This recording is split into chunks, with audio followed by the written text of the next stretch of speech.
ყაზბეგს აქეთ გენიალური პასაჟია. რუსის ჯარისკაცებს დაიჭერენ და მე რეთქვის რომ ისა გაუშვათო რა მოკლედ და იარაღი წაართვესო და ცხენებზე შესვეს და შარლები გახადეს და მიდიან და ესენი გაუცებულები კითხულობენ რომ კაცო და ისინი გახარებულები მიაჩიქჩიქებდნენ ცხენებსო ახლა მიეცერა იქნება და ესენი გაუცებულები კითხულობდნენ კაცო ამათო რა დაემართათო კაცო აქ ეცდებოდაო რომ თავი მოეკლაო და ესენი კიდე გახარებულები არიან ეგრეთ სიცოცხლე არის და უსკული მოსახლეობის უახლოვდებოდნენ ამათა თოფები დაცალეს ხაერშიო და ცხენმა უგანაო და გადმოვარდაო ერთიო და ტვინი დაასხაო და ღმერთო შენ სახელს ვენაცვალეო რა კაცის სიცხეს როგორ გადაარჩინეო ნახე ეს ესე უყურებს და ის ისე უყურებს მე რას ვიმონის კარიჭია კაკუდაკავას გენიალური ყველა როგორ უყურებს მე ძალიან ინტერესით შევხედავ კარგი ის არის რა ქვია პასაჟია დასაწყებად ეგ გამოგვადგება იქ წინ მოსაჭრელად ამიტომ დავიწყოთ გადაცემა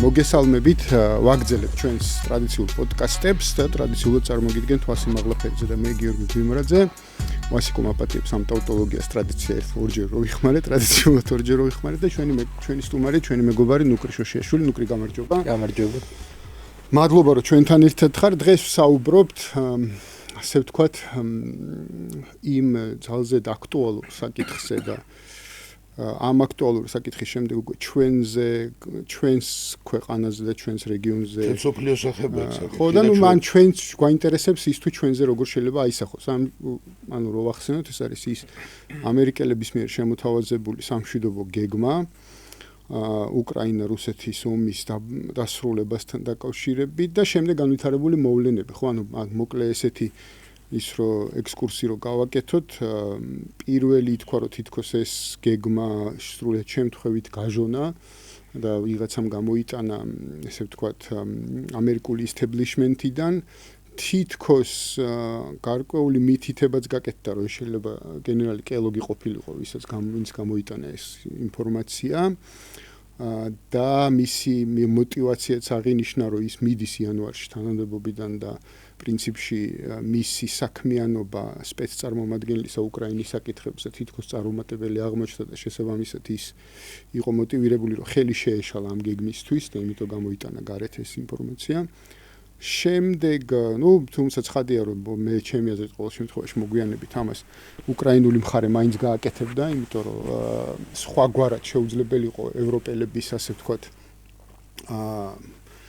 წამოკიდება იმაზე რომ ამ გეგმის წინააღმდეგ დაიწყოთ განცხადებების კეთება შემდეგ ნახე ჟენევაში შეხვედრა უკრაინული და ამერიკული მხარის სადაც თითქოს შეიცვალა დღეს დილით ნახულობდი და თითქოს ეს 28 პუნქტიანი გეგმა 19-მდე დაიწია შემდეგ მოკლედ საბოლოო ჯამში არის ეს რამე ნუ ცხადი იყო რომ როგორც კი გეგმა დაიდო თუ რა ქვია მაგას ეს წინადადება დაიდო ეგრევე ცხადი იყო რომ ეს არ ვერ იქნებოდა საბოლოო ფორმა და ეს ტრამპმაც აღნიშნა რომ საბოლოო ფორმა არ არის და განხილვის საჭიროებს და ასე შემდეგ და ისედაც ზოგადად პრაქტიკა აჩვენებს რომ ეს ვერ იქნება საბოლოო ფორმა და ეს არის სამსჯელო დოკუმენტი სავაჭრო დოკუმენტი შეიძლება ასეც ვთქვათ ხო ანუ ვინ ვის რაზე ევაჭრება იმის განსახილველად და ბოლოს რამდენ პუნქტამდე დავა საერთოდ რამეთ იქცევა თუ არ იქცევა ესეც კი კითხვის ნიშნის ქვეშ არის ანუ საბოლოო ჯამში დღეს ვერავინ სამყაროში ვერ იტყვის რომ გინდა თუ არა მშვიდობასთან ისე ახლოს ვართ როგორც არასდროს თუმცა გაცდა ესეთი განცხადებების რომ მშვიდობასთან ისე ახლოს ვართ როგორც არასდროს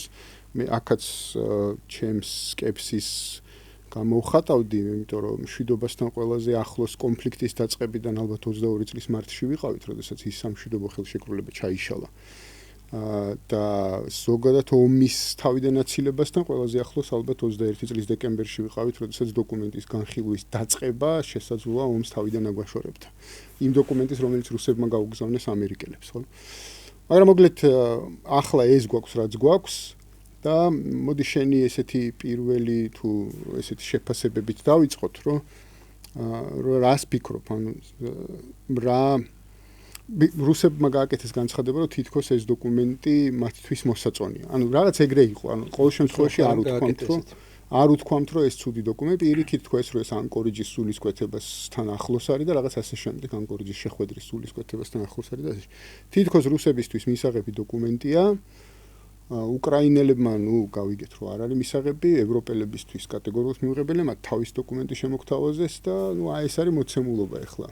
შემდეგი ეტაპები ჯერჯერობით არ ვიცით. თითქოს არც პუტინის და ტრამპის შეხვედრაა ჩანიშნული და არც ზელენსკის და ტრამპის შეხვედრა არ არის ჩანიშნული, რომელზეც ამდენს ლაპარაკობენ. კი ბატონო, მან ჩემთვის საინტერესო რა არის, ზოგადად ქართულ კონტექსტში არის საინტერესო, რომ შეიძლება შენ ომი რო დაიწყო, ვერ ხედავდე თელ სურათს, ანუ რას დრო გადის, რას ხელშეკრულებები იდება, რაც რაღაცა პროცესები მიმდინარეობს, საიდანღაც უნდა იყოს უფრო ნათელი, რაც უფრო დრო გავა, იმიტომ რომ ზოგადად ისტორიის განხილვა უფრო მარტივია, ვიდრე რაღაც მიმდინარე პროცესების, ხო? და აი ამ პროცესებმა აჩვენა ერთი რაღაცა. შეერთებული შტატები ახლა გამოდის ფსევდო ნეიტრალური პოზიციიდან, რომ თითქოს ის არაფერი შუაშია ამ ყველაფერთან, თითქოს ის რაღაცა გარე აქტორი არის, რომელიცაც რაღაცა ინიციატივები აქვს, მაგრამ ჩვენ თუ უბრალოდ შევაფასებთ აი ამას, ამ მოვლენას, თავიდანვე ჩემთვის ეს ნათელი იყო, მაგრამ საზოგადოების დიდი ნაწილისთვის არ იყო ეს ნათელი. იყო ის, რომ ეს ომი ზოგადად იყო დასავლეთსა და რუსეთს შორის პროქსი ომი, ხო? ეს იყო პროქსი ომი. თუ ამას როგორც პროქსი ომად არ განვიხილავთ, ხო? მაშინ თლიანად ეს კონტექსტი ხრება აბსოლუტურად, რა კონტექსტის დევს. რუბიომ თქვა, რომ პროქსი ომი არის. და თვითონ აი ეს ჯერ კიდევ ახალი მოსული იყო.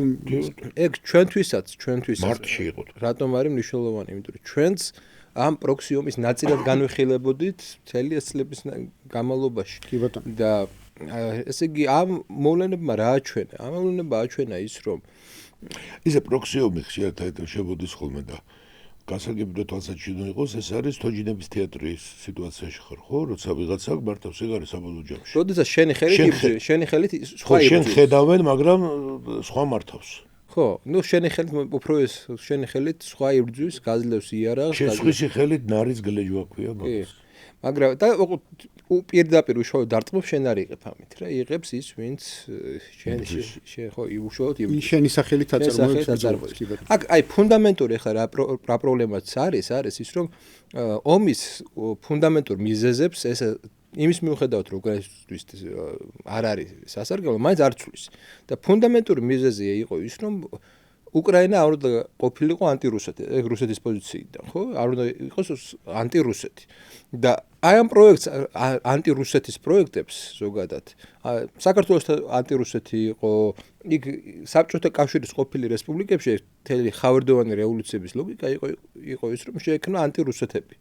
როგორც პროექტი. გასაგებია ახლა რომ რუსეთის თანამედროვე დოქტრინიდან გამომდინარე ის არ უშვებს თვითონ და არ მიდის კომპრომისზე იმაზე, რომ დარჩეს ანტირუსეთას. თუნდაც რაღაც საზღვრები გაიყოს და ასე შემდეგ, ეს არ არის მისთვის საკმარისი არგუმენტი იმისთვის, რომ რაღაცა ეგ შეაჩეროს სამხედრო ოპერაციები.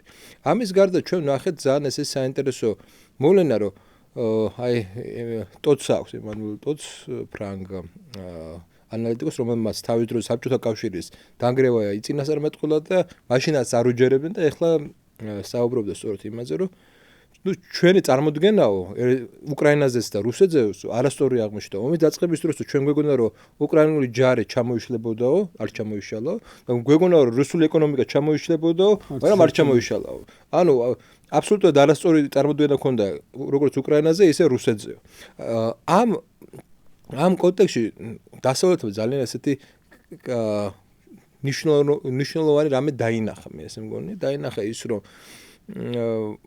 რუსეთის აი ესე დამორჩილება ეკონომიკური სანქციებით, ესეთი ზეწოლით, ახლა ჩემთვის ეს ომი ყოველთვის იყო განხილული იმით, რომ ჩინეთის წინააღმდეგ რუსეთი უნდა ყოფილიყო იძულებული დასავლური თამაში ეთამაში და უკრაინაში მას უნდა ცხვირი მოეტეხა და შემდეგ უკვე ის რაღაცა შეერთებული შტატების და დასავლეთის ნებით ზეწოლად განახორციელებდა ჩინეთზე. ასე ვთქვათ, რატომ რუსეთი და ჩინეთი, ხო? იმიტომ რომ ის ბირთვული პოტენციალი, ბირთვული ესე იგი ბირთვული საწარმოები და ასე შემდეგ, რაც ზოგადად ჩინეთს აქვს, არის უფრო ახლოს რუსეთის საზღვართან, არის უფრო ღრმად არის ტერიტორიულად, ვიდრე იმ საზღვაო ტერიტორიაზე, სადაც ამერიკული ბაზებია და გასაგებია, რომ თვითონ აი ამ ორი მხრიდან ბლოკადით ჩინას დაემუქრებოდა ეგზისტენციალური საფრთხე როგორც რუსეთის მხრიდან, ისე დასავლეთის შეერთებული შტატების მხრიდან. და აქედან გამომდინარე, ჩინეთი იძულებული იქნებოდა ის როლი აღარ ეთამაშა, რასაც ეხლა თამაშობს. გამოვიდა აბსოლუტურად საწინააღმდეგო. გამოვიდა ამას ემატება ერთი მნიშვნელოვანი მომენტი. აი საბჭოთა კავშირის პრობლემა რაც იყო და რამაც პრაქტიკულად წააგებინა ეგ ცივი ომი იყო ის რომ 48 წლიდან საბჭოთა კავშირის დასავლეთმა დაუწესა ტექნოლოგიური ემბარგო. უამრავი ტექნოლოგიები არ შედიოდა. ამიტომ საბჭოთა კავშირმა განავითარა ამის საწინააღმდეგოდ ეგრეთ წოდებული ტექნოლოგიური შპიონაჟი და ეგ რაც კი რაღაც ტექნოლოგიები იყო ყველაფერს იპარავდნენ, რაც კი შეეძლოთ. ბირთვული იარაღიდან დაწყებული და სხვა საშუალებები დამთავრებული, მაგრამ ეხლა აღმოჩნდა რომ არსებობს ეს ალტერნატივა ჩინეთის სახის. ანუ მოსკოვშიც რო ჩახვიდეთ, მე არა ვარ შესული, მაგრამ სტატისტიკა ამბობს ესეთ იმას. საუბრობს იმაზე, რომ ჩინური მანქანებით გავისო მოსკოვი, ჩინური ტექნოლოგიები, ანუ ალტერნატივა გაჩნდა. ტექნოლოგიური ალტერნატივა გაჩნდა. და იზოლაციაში ვერ მოაქცევ შენ რუსეთს თუ შენ ჩინეთი არ არის. ამის გარდა ხელშეკრულება ის რომ დიდი ტრანსციმბირული გზა განახდეს, განვითარდეს, შეიქმნას ალტერნატიული გზები აქ შუა დერეფანის გზა და ასე შემდეგ. ეს ქმნის იმას რომ აი ესეთი ემბარგოებით, როდესაც დასავლეთი იყო მსოფლიო, ვეღარ მუშაობს ისე დიდ ერთეულებზე, როგორც რუსეთია, როგორც ჩინეთია და ასე შემდეგ. ესე იგი სხვა სტრატეგიები არის საჭირო. ეს სხვა სტრატეგიები გულისხმობს იმას, რომ აი ახლა ამ ომის დაწყებიდან რამდენი წელი გავიდა, ხო? 3, უკვე 4 წელში შევდივართ, ხო? აჩვენებს იმას, რომ ეკონომიკურად სტაბილურია რუსეთი, ომის ეკონომიკაზე გარდართულია. ის რომ ეხლა რა თქმა უნდა ფინანსური პრობლემები შეექმნა სხვა დარგებში ეს არ არის ქვეყნის ჩამოშლის და გეოპოლიტიკური მარცხის რაღაცა წინაპირობა. არ არის ეს. ეს შეიძლება დისკომფორტები არის, რა თქმა უნდა, სერიოზული დისკომფორტი რუსეთისთვის, მაგრამ ის სტრატეგია, გენერალური სტრატეგია, რაც მათ ჰქონდათ, არ ემთხვევა იმ გენერალურ სტრატეგიას.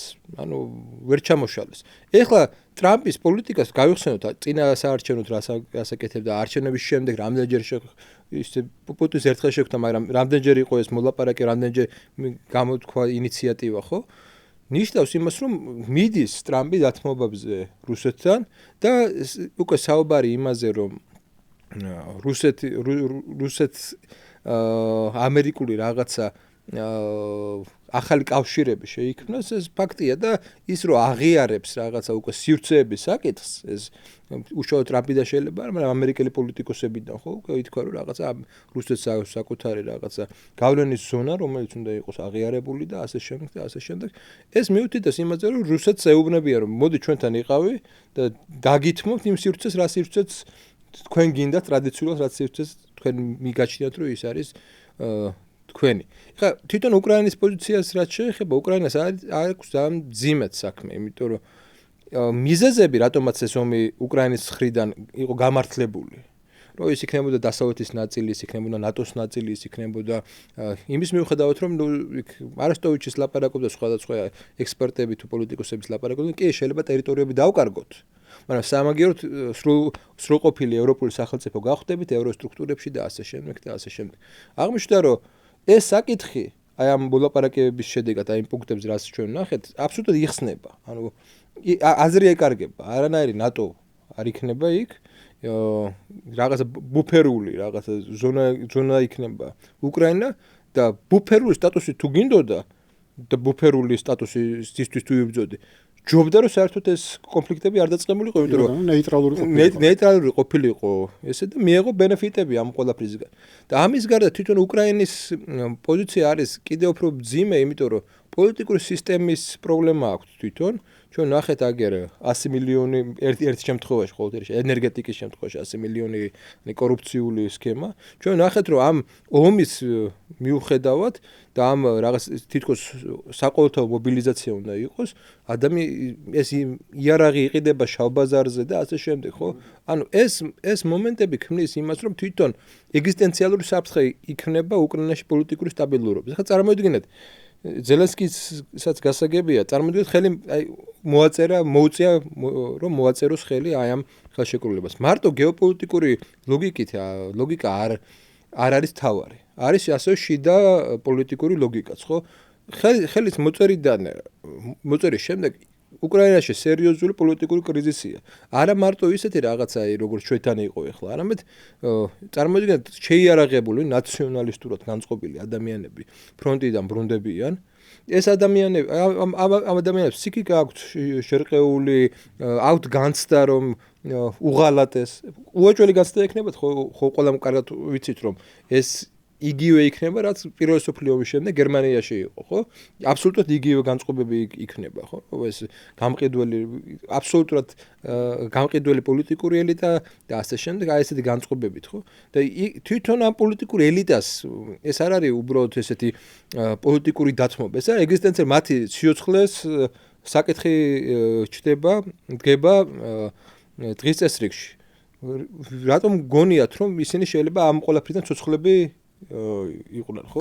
გამოვიდნენ. ხო, ანუ ეგ თემა ძალიან ისეთია, მტკივნეულია იმ თვალსაზრისით, რომ თუ გავიხსენებთ ისტორიას აი ამ კონფლიქტისას, ხო, რომელიც 22 წელს აი ესეთ პრინციპში გადაიზარდა ასეთ მასშტაბურ ფაზაში, თორე ეს ხო არ 22 წელს მართლა ხო არ დაწყებულა, არა, მთელი 14 წლიდან მოყოლებული იქ ომი მიმდინარეობს, ესე ვთქვათ, ხო? ანუ ვიღაცა ამას ამჩნევდა, არ ამჩნევდა, ამას ხშირად უკვე აღარ აშუქებდნენ ხოლმე და ასე შემდეგ, მაგრამ იმ დონბასის ტერიტორიაზე ომი მიმდინარეობდა სულ და არ შეჩერებულა ერთი წამითაც პრინციპში ის კონფლიქტი.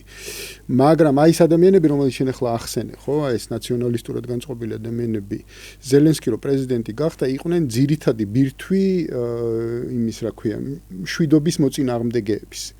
უამრავი ვიდეო არსებობს, როგორ ზელენსკის და ამ ადამიანების დაპირისპირების, მაგალითად ზელენსკის ადმინისტრაციის წარმომადგენლების და აზოვის ბატალიონის წევრების დაპირისპირების და ასე შემდეგ. ანუ სიტყვიერი თუ მათ შორის ხელით შეხებამდე მისული დაპირისპირებებიც კი. როდესაც ერთი მხარე ეუბნებოდა, რომ მშვიდობისკენ უნდა წავიდეთ, იმიტომ რომ ეს იყო დაპირება, ესე ვთქვათ, საპრეზიდენტო, ხო? მერე რა იცვლება, კიდე ძალიან საინტერესო თემაა, რომ რატო იცვლება ზელენსკის პოზიცია ამ ყველაფერში, მაგრამ მთლიანობაში, ანუ პირველი მისი შეხებები ამ ჯგუფებთან იყო ზუსტად ის, რომ ისინი ითხოვდნენ ომს და ომით ტერიტორიული მთლიანობის აღდგენას და ეს ამბობდა, რომ მშვიდობა უნდა დავამყაროთ, რა, ანუ ეს იყო დაპირების ამბავი. და ეხლა უცებ აღმოჩნდება, რომ ეს ამ ადამიანებმა კიდე 3 წელი იომეს ესეთ მასშტაბურ ომში და უცებ ვიღაცა აწერს ხელს რაღაცას სამშვიდობო ხელშეკრულებას, რომ უნდა გავჩერდეთ და აი იქ უნდა გავჩერდეთ, სადაც ეხა მიდის საუკეთესო შემთხვევაში, ანუ ტერიტორიული თვალსაზრისით საუკეთესო შემთხვევაში შეთანხმება ითვალისწინებს, რომ იმ ხაზზე გავჩერდეთ, სადაც ახლა ვიბრძვით, ხო? არა, ნუ იცნობ დონბასის მთლიანად ეს რეგიონი გაძარი გამოვა. ხო, მაგრამ რაღაც პატარა ტერიტორიაზე გულისხმობ უკრაინისთვის საუკეთესო შემთხვევაში ეს არის, რომ აი სადაც ახლა ვიბრძვით, იქ გავჩერდეთ. იმის იქით ვერ წახვალ რა, აი ტერიტორიებს ვერ დაიბრუნებ, მაგრამ აი ახლა აი აქ გავჩერდეთ, უფრო მეტის დათმობა არ მოგიწევს. ეს იქნება საუკეთესო პირობები ამ წუთის მონაცემებით და ამათთვის რა თქმა უნდა ეს არის თან კარგად შეიარაღებული, მოტივირებული და ასე ვთქვათ გაყიდული ნაღალატევი საზოგადოება რა, რომელიც უკან მობრუნდება, ხო? და აქ რაღაცა და აი ეს არის ერთი ელემენტი, ანუ ჩვენ რაღაც დაახლოებით მსგავსი რამე გავიარეთ აფხაზეთის ომის შემდეგ, ხო? ან ჩვენმა საზოგადოებამ, რომ იქიდან დაბრუნდა ადამიანები, რომელიც იქ იბრძოდნენ და ძალიან ბევრს ჰქონდა განცდა იმისა, რომ ეს შეთანხმება, რომელიც დაიდო საბოლოო ჯამში, იყო ქვეყნის ღალატი. და რაღაცა უკან გამოგვიყვანეს, იქ რაღაც ქონდა კიდე ბრძოლის პოტენციალი და კიდე შეგვეძლოდა და დაგვახევინეს და რაღაც ასე შემდეგ, ხო? და მერე რაც დაიწყო საქართველოს 90-იან წლებში კი ვიცით და ეხლა წარმოვიდგინოთ ეს იმ მასშტაბში რაც უკრაინაა და იმ შეიარაღებით რაც უკრაინაშია, ხო? და იმ მნიშვნელოვანი განსხვავება საქართველოსა და უკრაინას შორის არის ის, რომ ომის შემდეგ ის ნუ ხედავთავრებით უწოდოთ რა, ის ადამიანები, ვინც ამ ომში იყვნენ ჩართული, იყვნენ დისკრედიტირებული. უკრაინის შემთხვევაში ეგრე არ არის. უკრაინის შემთხვევაში პირიქით საზოგადოებაში ეს გენერალიტეტი არის გმირები, ხო? და არა შემთხვევით რომ შეიძლება მომავალი პრეზიდენტობის კანდიდატი ერთ-ერთი იყოს სამხედრო სფეროდან იყოს, ხო? ანუ ეგ მნიშვნელოვანი განსხვავება, იმიტომ რომ ჩვენთან ან პოლიტიკური ძალაუფლება რატომაც ვერ აიღეს სამხედროებმა, ნუ გასამხედროებელმა ტიპებმა იყო ის რომ აბსოლუტურად დისკრედიტირებული იყვნენ. უკრაინაში არის აბსოლუტურად განსხვავებული პოზიცია. ეს მნიშვნელოვანი რაღაც. ამიტომ პოლიტიკური გერმანიას უფრო გვაგონებს ეს სიტუაცია ვიდრე აფხაზეთის ომს. და თან პოლიტიკური ხელისუფლების დისკრედიტაცია მიდის ინტენსიური ამ კორუფციული სკანდალებით. ამ წუთის მომენტში თუნდაც ხა ამ ბოლო პერიოდში 100 მილიონის წარმოვიდგინეთ ქვეყანა სადაც არის უკვე არის ენერგოკრიზისი და სადაც კიევს უკვე დეფიციტია ელექტროენერგია ამ დროს ჩვენ იგებ რომ 100 მილიონიანი რაღაცა კორუფციას ჰქონდა ადგილი სწორედ ენერგოსისტემაში ეს ხო სერიოზული ღალატია ეხლა უსურო იმ როგორც არ უნდა შევაფასოთ ხო ესა სერიოზული ღალატი ხო ხა წარმოვიდგინე მოდის ესეთი ორგანიზებული ძალა ერთმანეთს იცნობენ აქვს რაღაც ავტორიტეტად ეს გენერლები ყავთ ეს ავტორიტეტად აბსოლუტურად დისკრედიტირებულია ესე იგი ზელენსკის ხელისუფლება და რა უშლით მათ ხელს აი რა არის ის მომენტი რაც შეუშლით მათ ხელს რომ სახელმწიფო გადატრიალება არ მოაწყონ და მე რევანშიზმზე არ დააფუძნონ რევანშიზმ აი სახელმწიფო გადატრიალების შემთხვევაში ან ესეთი პოლიტიკური ძალების მოსვლის შემთხვევაში როგორი იქნება რუსეთის პოზიცია დაუშვებს ის კვლავ ანტირუსულ რაღაცა ელემენტების გაძლიერებას ეს იქნება შემაჩერებელი ფაქტორი გონია რომ არ იქნება იმიტომ რომ თავარი ლოგიკა რა კვლავ იმეორებ რატომაც რუსეთმა мотиваცია რატომაც გამოიწყო იყო ის რომ უკრაინა როგორც ანტირუსეთი ესე გარდაექმნა ძალადობრივად გარდაექმნა და მინიმუმ რაღაცა პრორუსული ან რაღაც ნეიტრალური მაინც ნეიტრალური რაღაც სტატუსი მიენიჭებინა მაგრამ ეხლა ესეთ პოლიტიკური ცვლილებებიც კი უკვე ახალი ომის მიზეზი ხდება. კი ბატონო. აქედან გამომდინარე არის ძალიან რთული სიტუაცია ამ ხრივ, სადაც ყველა ნაბიჯი უკრაინისთვის არის გარკვეულწილად წამგებიანი. კი ბატონო. ვასიკო, შენი აზრით რამდენად აქვს აი ამ ეგრეთ წოდებულ სამშვიდობო იდეას სიცოცხლის უნარიანობა? მათ შორის მართლა აი შიდა პოლიტიკური მდგომარეობიდან შიგნით რაც შეიძლება ომმა გამოიწვიოს მერე პოსტ ომის პირობებმა რაც შეიძლება გამოიწვიოს ქვეყნის შიგნით უკრაინას გულისხმობ შემთხვევაში კი ბატონო ესე იგი ერთი მე არასაკამათოდ მაგრამ გასხოვებულად აზრით ვიტყვი რომ ჩვენ შეიძლება ბოლომდე არ ვიცოდეთ უკრაინის საზოგადოებაში რა აზრი ტრიალებს და იქ შეიძლება ბევრად უფრო რთული ვითარება იყოს ვიდრე წარმოგიდგენთ. ვიდრე ეხლა ჩვენ ვთქვით რომ ეხლა გადატრიალებას მოაწყობენ სამხედროები რაღაც შემთხვევაში, იმიტომ რომ თუ მოვლენები და თუ კი არა როგორც ვითარდება ამ ლოგიკით, რასაც ჩვენ უყურებთ, მან არ მივა გადატრიალებამდე საქმე და მათ ამის ენებას არავინ არ ვიცებს, თორემ ეს მან საერთოდ როგორი ტიპის სახელმწიფო იქნება და ასე შემდეგ ცალკე საკითხია. ის რომ მან ვიეტნამის სინდრომზე გაცილებით უფრო ძლიერი იქნება, მაგაში რასაკვირველია სულად გათანხმებით. და ეს იქნება ძალიან სერიოზული პრობლემა ევროპისათვის პირველ რიგში. ევროპა ამას იწუნებს, ეს არის შეერაღებული ხალხი, რომელსაც აქვს გეთანხმები აბსოლუტურად ღალატის განცდა, ამას არ აქვს მნიშვნელობა ობიექტურად აქვს, არა აქვს უფრო მეტი შეიძლება და ადამიანი ესეა მოწყობილი, რომ მას უღალატეს, მან დაკარგა საუკეთესო წლები, დაკარგა მეგობრები, დაკარგა ხელი, ფეხი, თავის ცხოვრება განვითარება და ამას უნდა ცხოვრება და თქვენ ესე მარტივად იწყება არავის არა აქ რო კარგად ცხოვრობთ თქვენ და ამბავი ეგრე არ არის უნდა ეს გადანაწილდეს და ეს პროცესები იქნება ეს რუსეთისთვისაც მძიმე სიტუაცია იქნება ევროპისთვის კიდევ უფრო მძიმე ვინაიდან იქ უფრო სუყეთ ცხოვრობენ და კარგად ცხოვრობენ და აი ასეთ სიტუაციაში უფრო დაუცველები არიან თავდაცვით თუნდაც საკითხებში ჩვენ ვხედავთ რომ ემიგრაციის პრობლემასაც კი ასე ვთქვათ როგორ უჭირთ გამგლავება და ეს რო იტყვიან ესე იგი კალკია მაგრამ ესე ცოტა არ მოეჩვენებათ ეს ერთი ეხლა შეხება ეს ხელშეკრულება მე პირადად მგონია რასაც უყურებ რომ ეს ძალიან მნიშვნელოვანი ხელშეკრულება და არა იმიტომ რომ აუცილებლად შესრულდეს საერთოდ ხელშეკრულებები კაცობრიობა რაც ის კარგად ხელშეკრულება ამით არ ფასობს შესრულდება თუ არც ერთ ხელშეკრულება არ სრულდება ესე იგი რომ საბოლოო ჯამში ხელშეკრულებს აი საუკუნო დებდნენ ხოლმე ესე უყარდათ საუკუნო სამუდამო სამის დღემშიო ესეთი და მეორე წუთში ხელშეკრულება მოქმედებს ხელშეკრულება არის იმ წამს რომ იტყვიან რაღაცა ბალანსის თემა არის გამოხატავს იმ დღეს რა ხასიათზე იყო თორე მაგალითად ჩვენ რო ავთ მეორებს ეს ახალი სოფლიო წესრიგი რაც დავყარდა მეორე კაი ხანია მოშლილია ხო რაც დავყარდა კი რო შეიქმნა, მაგრამ ეხლა რაღაცა მიდის გაუფორმებული წესრიგი. ეხლა მივდივართ რომ უნდა გაფორმდეს ეს რაღაცნაირად. ეხლა რა შეასაკ? ეს ხელშეკრულება რატო არის შემოტანილი? იმ ლოგიკით, რთული გასაგები ლოგიკა არის, მაგრამ და ესე იულად ახლა ვინმეს რეცეპტი და ხა ჩვენ გვგონდეს რომ რა ლოგიკით მოქმედებს ტრამპი, ეს მოხსნელია, თუმცა ძალიან საინტერესოა, ნუკრივად აღნიშნა ყველა უყურებთ, რომ ამ ომის მთავარი აქტორი იყო აშშ. პროქსის დავარქვათ და არა პროქსის. ეს მისი რესურსებით მიმდინარეობდა ეს ომი. ეს ომი, ესე ვთქვათ, აი დაფაზე რომ დავწეროთ, გასაკვირველია დიდი სარდალიები არიან ევროპაში და ასე შემდეგ, მაგრამ ამაზე ვიტყვი კიდე აქვთ ხოლმე პერიოდულად ეს სამხედრო პათოსის აწევა უნდა მააკროს, ხო ეს საფრანგეთშია იგრძნობა ეს უფრო მეტად ხოლმე გერმანიაშიც უკვე გაქრა, ხო ეხლა პატარა ქვეყანაში ეს ვერ იქნება და არც აქვთ, მაგრამ ეს იდგა არ იდგა ამაზე, იდგა ამერიკის და ეხლა მთავარი დამამთავრებელი ამ ომისაც ამერიკა არის. და უბრალოდ ესე იგი შეიცვალა და ეს ამბობს რომ ჩვენ აქ დიდი ზარალი მივიღეთ, მე რო ყოფილიყავი ბაიდენის ადგილას ეს ომი არ მოხდებოდა, მაგრამ წინადადებებს შორის ასაც ვკითხულ და წინადადებებში ამბობს, კი ბატონო, თუ ეს გაგრძელდება ეს ომი ამბობს, ჩვენ ამ იარაღს გავყიდით და ამას იყიდის ევროკავშირი. ეხლა ერთი რაღაცა და ეს ხელშეკრულება არის ის, რომ ტრამპი თანდათან ამის შეუმჩნევლობა არ შეიძლება გამოდის გვერდზე და იტოვებს თავისუფალ ვალდებულებებს თავისუფლდება იმ ვალდებულებებისაგან, რაც ესე თავში იყო. ნელა-ნელა თავისუფლდება. და დაახლოებით ეგეთი უკავია. არ გიდათ ეს ხელშეკრულება. არ დადოთ ეს ხელშეკრულება, მაშინ ესეთი სიტუაცია იქნება.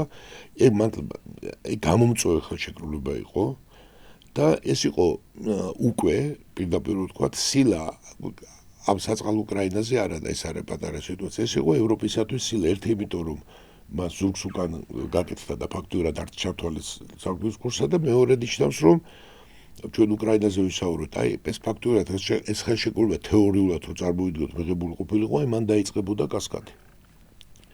პოლიტიკური სრული დიდი ცვლილებების ევროპაში, იმიტომ რომ ფაქტობრივად ეს უნდათ თავიდან არ უნდათ ახლა ამის განხილვაში ვერ შევდივართ, ევროპული პოლიტიკის აი ისტაბლიშმენტი ევროკავშირი და ქვეყნებში დააფუძნეს ამ ომის მოგებას, მაგრამ არის ერთი რამ პროქსი ომის კიდეა როცა შეაფინანსებ და ევროპისთვის ეს პროქსიც იმიტომ არ იყო რომ ვთქვათ, იმიტომ რომ გარდა იმისა რომ ევროპას აქ მონაწილეობა არ მონაწილეობდა და კატეგორიულად ამაზე ვიტყვით კიდე რომ კატეგორიულად გამორიცხავს ომში მონაწილეობას. აი ომში მონაწილეობას კატეგორიულად გამორიცხავს და ამათ ღიად აფიქსირებს და ამას ეუბნება რუსეთსაც რომ მე არ ვსარვიო, ეხლა ეს ნებისმიერ დაპირისპირებაში უკვე შენ ქულებით ნაკლები ხარ უკვე. როდესაც ახლა ადამიანს უპირისპირდები, მაგრამ ამბობ რომ მე ბოლომდე წამსვლელი არა ვარ და წინასწარვე გადაუხვევ ეს ნათელია, მაგრამ ამის რესურსიც არ აქვს.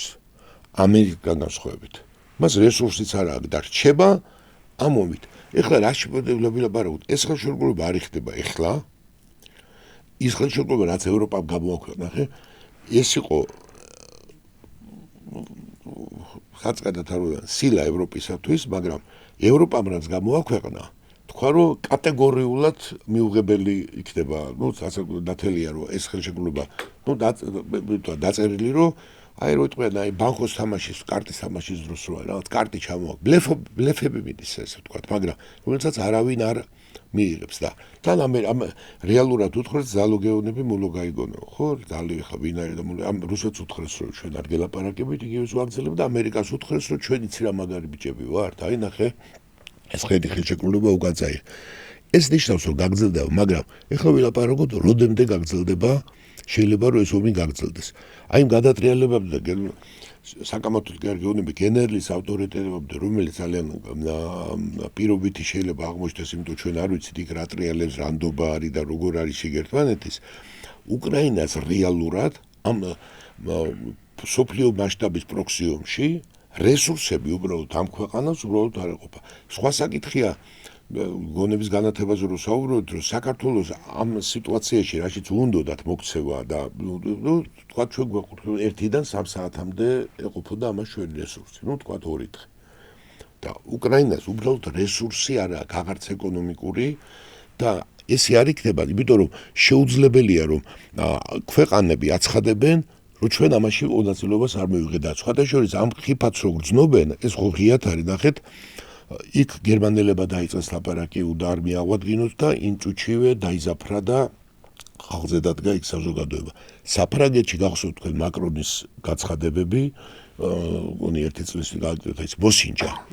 ეგრეთ წოდებული, იმიტომ კი არა რომ ირონიით ვინმე ახსენებს. ნაპოლეონის ვარიანტი აბა ფრანგებოდა რაღაცა, ესე ვთქვათ, აი სულისკვეთება რო აწიოს და დრო არის არ შევდივართ კამაჩი ისტორიულად სხვა პიროვნება არის ეს მაკრონის სხვა არის ნაპოლეონის სხვა არ აყვნენ ამას ფრანგები. ან შეიძლება არის ისიც რომ პრინციპულად აქვს გადაწყვეტილი. ძალიან საინტერესო გაცხადება იყო ცოტა ხნისე და პირდაპირ მიაწერეს რომ გენშტაბის უფროსის გაცხადებას გულისხმობ. კი ბატონო. პანდონი ხო თუ არ ვწდები ხო და მან განაცხადა რომ მზად იყავით ფრანგებო თქვენ უკრაინაში ეს ძალიან მნიშვნელოვანი გაცხადება. ეს ახლა ბავშვები ეს დასაკვირველია, იმიტომ რომ ლოგიკური ჯაჭვით არის როცა ესე მიდიხარ და ბოლომდე ართმობ რაღაც ვიცი მზად უნდა იყოს და ალბათ ეს მაკრონის ხელისუფლებამ კბილი მოუსინჯა ფრანგებს რომ უთხრა რომ თქვენც ახლა ბოლოს მზად ეს დათელია. ეს ებიტოგევნები ეს ომი თვეები არის დარჩენილი. მე შემას ხარ გეუბნები ექსპერტები ამ თვეები აქ ბოლომდე ნებისმიერი ორგანიზმის ეწურება ყველა რესურსი. უკრაინას თავისას ამის შემდეგ ერთი დღე დადგება და როცა ყველაფერი დათელი იქნება იმ გენერლებისთვისაც, იმ ჯარისკაცებისთვისაც და იმ ცხელი თავებისთვის. აქ უკვე საჭირო იქნება ეს ევროპული ინექცია თუ რა ვიცი. ცოცხალი ძალის გამოყენება. დასაკვირველია.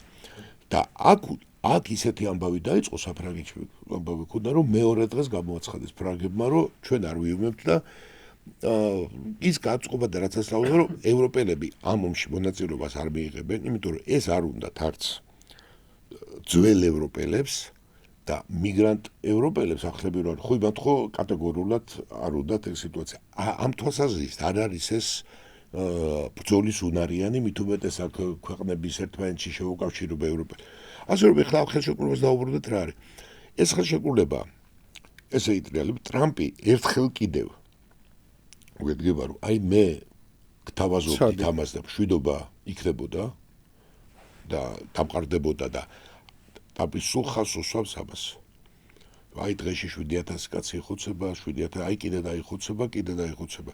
ნუ თუ არა მან ხებე კითხულობდი ყველა ერთად წავიკითხეთ რომ თქვა ნუ ჩვენ გავყიდით ამ იარაღს იქვე თქვა ამას თქვენ იყიდით ამ იარაღს გააგზელებთ ომს და დაახლოებით ესე იგზნობა რომ აი ესე თქვა ხა 3 თვეა 2 თვეა თუ 4 თვეა 4 თვის შემდეგ იქნება ვინ ისევ ტრამპთან იქნება ტრამპი დარჩება როგორც მშვიდობის მყოფელი რუსები რასაკვირველია ამ თემას გააგზელებენ და უყურებთ და ჩვენ არ დაგვაიწოს რომ ეს გეგმა ასე რომ იოლად პოლიტიკოსები ლაპარაკობენ რომელთა სხვათა შორის დამტკიცდა რომ ყოველთვის არ მოეთხოვებათ შორშრეტელობა რაც არ უნდა ისეთი ქვეყნების ლიდერები იყვნენ და ზოგჯერ ღმერთო ბაბადიე და სისულელებსაც ლაპარაკობენ ხოლმე მე თვითონ მტკიცდება ხან წამოწდებათ ხან გადაცდებათ ხან ესე თქვი სიტუაცია აი ამ ვითარებაში ვართ და გავა ეს რამდენიმე ხანი და აღმოჩნდება რომ არის ის რეალობა რომელსაც ასე ვთქვათ უნდა შეეგუო და იქ იყვნენ რატო გულისხმობ სამხედროები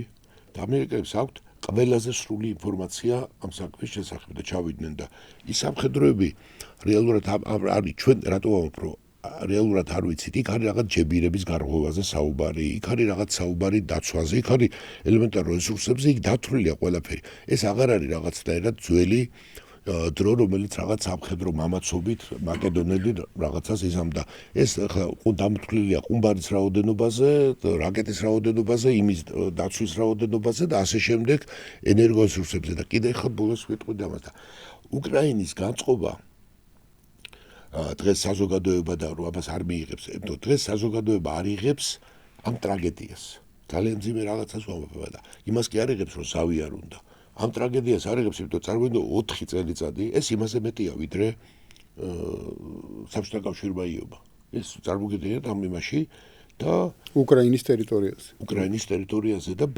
მაშინ სხვადასხვა კაი რაღაცა თქვი მაგრამ იმ ტერიტორიაზე ამდენი ომი თვითონ იქ არ ყოფილა ეს შეუძლებელი სიტუაცია ყოველ დღე ეს არის აბსოლუტურად დალეროზებული სიტუაცია და ეხლა უცებ ლაპარაკი მესმის აბა რა იქნება რომ რატო უნდა მოხდეს ეს ყველაფერი მაგრამ ტრამპის გაგებით აი თუ არა აი ეს რა სიტუაციაში ხართ ამას დაინახავთ ცოტა ხანში ეს მინიმუმ ამის განცხადება ახლა ვიღაცა შეიძლება გაბრაზდა და სულელური რო ახსენე და ეს მისი 19-16 პუნქტიანი გეგმა შემოიტანა, ეს კი არ იქნებოდა. მაშინ იქნებოდა აქ ერთადერთი ლოგიკა და მსოფლიო ჯერ ეს არ შეუცვლია. არც ნიუტონის კანონი არ შეუცვლია, არც გრავიტაციის კანონი. ამას ვერ შეცვლის ვერც ერთი ევროპელი ლიდერი. მაშინ უნდა ითქვათ, რომ ჩვენ ვაცხადებთ მობილიზაციას და ამ ომში ვებმებით. ერთადერთი ამისი გაჩერება ესა. აბა, ჩვენ იგივეს გავაგრძელებთ და ომი უნდა ჩვენ არ დაუშვებთ ომის შეწყვეტას, მაგრამ ჩვენ ჯარისკაცები პირდაპირ გამოაცხადებს, ხო? ჩვენ არ დაუშვებთ ომის შეწყვეტას, მაგრამ ჩვენ ჯარისკაცებს არ გავუშვებთ. ნუ რამდენი ჯარისკაცი იარაღსაც დიდად ვერ მივაწვდით ახლა. არა, იარაღიც რეალურად რომ ჩავხედოთ იმ შეთანხმებას იყიდოს ამერიკიდან. ხო, მაგრამ რომც ჩავხედოთ იმ შეთანხმებას, რომელიც ბოლო პერიოდში დაიდო, ხო, იმ შვეიცარიასთან და საფრანგეთთან. საფრანგეთში აი ამ თვითმფრინავების თუ რაღაცა საფრენი აპარატების გადაცემის ხელშეკრულება იქვე იყო ესეთი ძალიან საინტერესო დაზუსტება. რომ ეს თლად ახლა კი არ მოეწოდება. აი ომი რო დამთავრდება, მერე მოხდება უკრაინის საჰაერო ძალების მოძლიერება. ეხლა მოგცენ ხვალ ამ თვითმფრინავებს და წახვალ და იომებ ეგრე კი არ არის. აპრიორი რო იძახიან რომ ესე იგი რუსეთი ევროკავშირს არ შეეხება, ესე კი არ არის. ის იარაღი რომელიც აქვს და როგორც თვითონ მე ამბობენ და უკვე ყველაფერი გაბდა არც მაინც და მაინც ესე იგი არ წინავენ ამ იარაღით.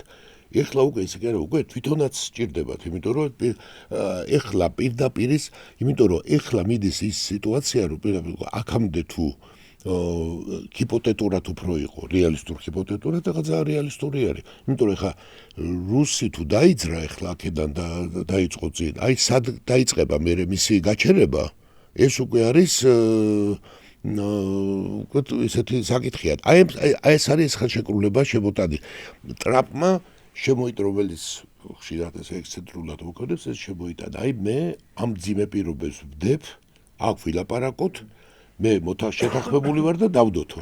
ამერიკელი პოლიტიკოსების ცალკეულ ნაწილს ეგეც კითხვეს, რომ ეს არის უკრაინის გადარჩენის შეთანხმება, ანუ ეს არის ის რითიც შეიძლება უკრაინა გადარჩეს. თუმცა უკრაინა გადარჩეს, მაგრამ ეხლა იმ ნაწილში ეხლა ეს უკრივად დანადგეს და საერთოდ არის რომ მე მგონია რომ ეს ეხლა ათელია რომ რასაკვირველია ზელენსკი და თავის გენერალიტეტიანად ამას ნამდვილად ვერ გადაურჩენდნენ და საერთოდ იქ ესეთი თემა რომ ეხლა აქ შეერაღებული ადამიანები და შეგნით იყო და აქ ყველა ერთად ხელი რომ ზელენსკი ამას ხელს ვერ მოაწერს უბრალოდ ეს იცი რა არის ანუ თუ პირობითად ეხლა რო ავიღოთ აი მაგალითად ის ნაბუ და საპი რაც აქვს და ეს ანტიკორუფციული ინსტიტუტები ხო ძალიან საინტერესოა თვითონ როგორ მუშაობს ეს პროცესი, იმიტომ რომ ეს არც ზელენსკის არ ექვემდებარება, არც ევროპელებს არ ექვემდებარება, პირდაპირ არიან ამერიკელების დაქვემდებარებაში. პირდაპირ არის ფედერალური საგამოძიებო ბიუროს დაქვემდებარებაში. რატო ვამბობ ახლა ამას? ნახე, ამ სკანდალის შესახებ, აი ამ 100 მილიონის სკანდალის. ეს არ არის გუშინდელი სკანდალი და ამ წლის სკანდალი და ამ წლის თემა და რაღაც ასე შემდეგ. ამაზე ომამდე დაწყებული კორუფციული თემებია და ეხლა ამოწიეს იქ სადაც დასჭირდათ. იმ ნაწილში ამოწიეს სადაც დასჭირდათ. ხვალ პირობითად თუ თქვათ სამხედრო გენერალიტეტი გადაწყვეტს რომ წინააღმდეგობა გაწიოს რაღაცა პროცესთან დაკავშირებით. ხვალ ამოიღებენ თავდაცვის სამინისტროში არსებულ კორუფციულ გარიგებების თემას. უკრაინაში კორუფცია იყო ხატონად რომ ბოგდან ხმელნიცკის დროს მნიშვნელობით ხო ეს იყო ხრუშჩოვის დროს ეს მუდმივი სიტუაცია. ეს კიდე ცალკე ესე როგორ ეცი ესეთი პირობითად ბჭალებში პატარა თორე რა ის პატარა ბერკეტების ზემოქმედებისთვის რო ჭირდოდა დღეს ვეაფეთქებს ახლა ამ სიტუაციას. დადებენ და იქ აღმოჩნდება რომ კორუფცია რუსეთშიც იყო. მან მნიშვნელოვანი განსხვავება სად გამოიტან და სად ეტყვი. ხო არა, მან მნიშვნელოვანი მომენტი არის ის აი უკრაინასთან მიმართებაში რომ რუსეთში ყოველთვის იყო რაღაც სუვერენი, რომელიც კრიტიკულ მომენტში შეეძლო თავში ჩაერტყა და მნიშვნელოვნად აი ამ ფენისთვის. ეხლა ჩვენ ნახეთ რომ მაგ ოლიგარქიას თავში ჩაარტყა პუტინმა, ეს ნახეთ ჩვენ და ხედავთ ისეთ მომენტებს, როდესაც სახელმწიფოს მობილიზაციის, სრული მობილიზაციის უნარი აქვს. თვითონ აი ეს მომენტიც, როდესაც უკრაინაში ამ წლების განმავლობაში ესეთი ინსტიტუტი ანუ აქ საუბარია ცენტრალური რაღაცა ძალაზე ვერ ყალიბდება, რომელსაც შეუძლია ოლიგარქიული რაღაც თვითნებობის განეიტრალება, ხო? ეს არის უკრაინის პრობლემა, ეს ისტორიული პრობლემაა. თორემ თვითონ კორუფცია გასაგებია რომ ყველგან არის ეს მით უმეტეს ესეთი მასშტაბებით, მაგრამ როდესაც სუვერენი არ ახავს ეგეთი, ეს მნიშვნელოვანი მომენტია. ამის გარდა აი თვითონ თქვენ შეერთებული შტატები ახსენეთ, აქაც სუვერენის საკითხი იჭდება. აი ძალიან საინტერესო მომენტია რომ ჩვენ ცხოვრობთ უკვე ჩვენ აღარ ცხოვრობთ მეორე სოფლიო ომის შემდგომ სამყაროში, როდესაც მეორე სოფლიო ომის გამოცდილება იყო მნიშვნელოვანი გამოცდილება. ისტორიულად სრულდება მეორე სოფლიო ომის გამოცდილება. ანუ როგორც ახლა პირველი სოფლიო ომის გამოცდილება დასრულებულია და ეს ისტორიის ნაწილია, მეორე სოფლიო ომის გამოცდილება რა იყო? ეს იყო ის, რომ ხელშეკრულებების და მთელი სისტემის ჩამოყალიბება, რომ ევროპაში ომი არ უნდა მოხდეს. ეს ერთი, არ უნდა იყოს რაღაცა ესეთი ნაციონალიზმი უნდა დაეთრგუნოს, სხვა ესეთი მომენტები უნდა დაეთრგუნოს, სადაც შესაძლებელი იქნება, კი თუ კონფლიქტი გვაქვს, კი ბატონო ვივემოთ აგარ კორეაში, ვივემოთ რაღაცა ვიეტნამში, რაღაც აფრიკაში, მაგრამ აი რაღაცა არსებობს რაღაც სივრცეები, სადაც ჩვენ არ ვიბრძვით, ხო? და სადაც შეგვიძლია მეტის თანამშრომლობა შეგვიძლია ახლა იქ.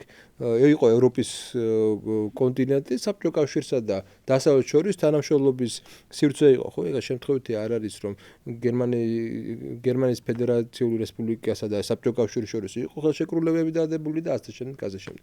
მოკლედ, რაღაც წესრიგი არსებობდა. ეს წესრიგი ახლა ირღვევა. ბირთვულობზე ლაპარაკი. ღიად ლაპარაკობენ ბირთვულობზე. ამის გარდა ის წესრიგის, რომ ახლა საინტერესო მომენტია, რომ ანტისემიტიზმის რაღაც რეაქციები თვითონ დასავლეთში საკმაოდ გაძლიერდა, განსაკუთრებით ამ ღაზას ამბების შემდეგ და ის რომ აი რაღაც ტაბუ ქონდა დადებული ამ იმას რა ქვია ანტისემიტიზმს ხო? რაღაც ეგრე აღარ არის. ანუ მთელი ეს გამოცდილება რაზეც იყო ჩამოკიდებული მეორე სოფლიო ომის გამოცდილება, რასაც უწოდებთ, ეს ისტორიულად თავდება. აი ესეთი რაღაცა მოხდა. ეხლა შესაბამისად რა არის? შესაბამისად ის არის რომ ევროპა მეორე სოფლიო ომის შემდეგ იყო არც ისე მილიტარიზირებული რეგიონი, ხო? ამ გაგებით, ანუ კი იყო და ნატო, იყო შეერთებული შტატები მილიტარიზებული, კი იყო საბჭოთა კავშირი მილიტარიზებული, მაგრამ ამ ქვეყნებმა გზა, აი საფრანგეთი იყო, გერმანია, იტალია, მაინც აიღეს უფრო მეტად სოციალურ სახელმწიფოს შექმნაზე, აიღეს კეთილდღეობის შექმნაზე, აიღეს რაღაც ისეთ თამაშობენ, რომ თითქოს თავისი ინტერესებიც უნდა ქონოდათ, მაგრამ აი რაღაცა მომლაპარაკებელი შეერთებულ შტატებსა და ფულსაც არ ხარჯავდნენ. ფულსაც არ ხარჯავდნენ. ვაჭრობა იყო, აი ძალიან მარტივია, ეხა ფინეთის ეკონომიკა ყველას მოგწონს ხო და ყველას გვინდა მისი კეთილდღეობა და ფინეთი როგორც ნეიტრალური საბჭოთა კავშირთანაც ვაჭრობდა, დასავლეთთანაც ვაჭრობდა. იქ ჩვენ შვედეთს ვხედავდით, რომელიც საბჭოთა კავშირთან ვაჭრობდა და დასავლეთთან ერთნაირად. ანუ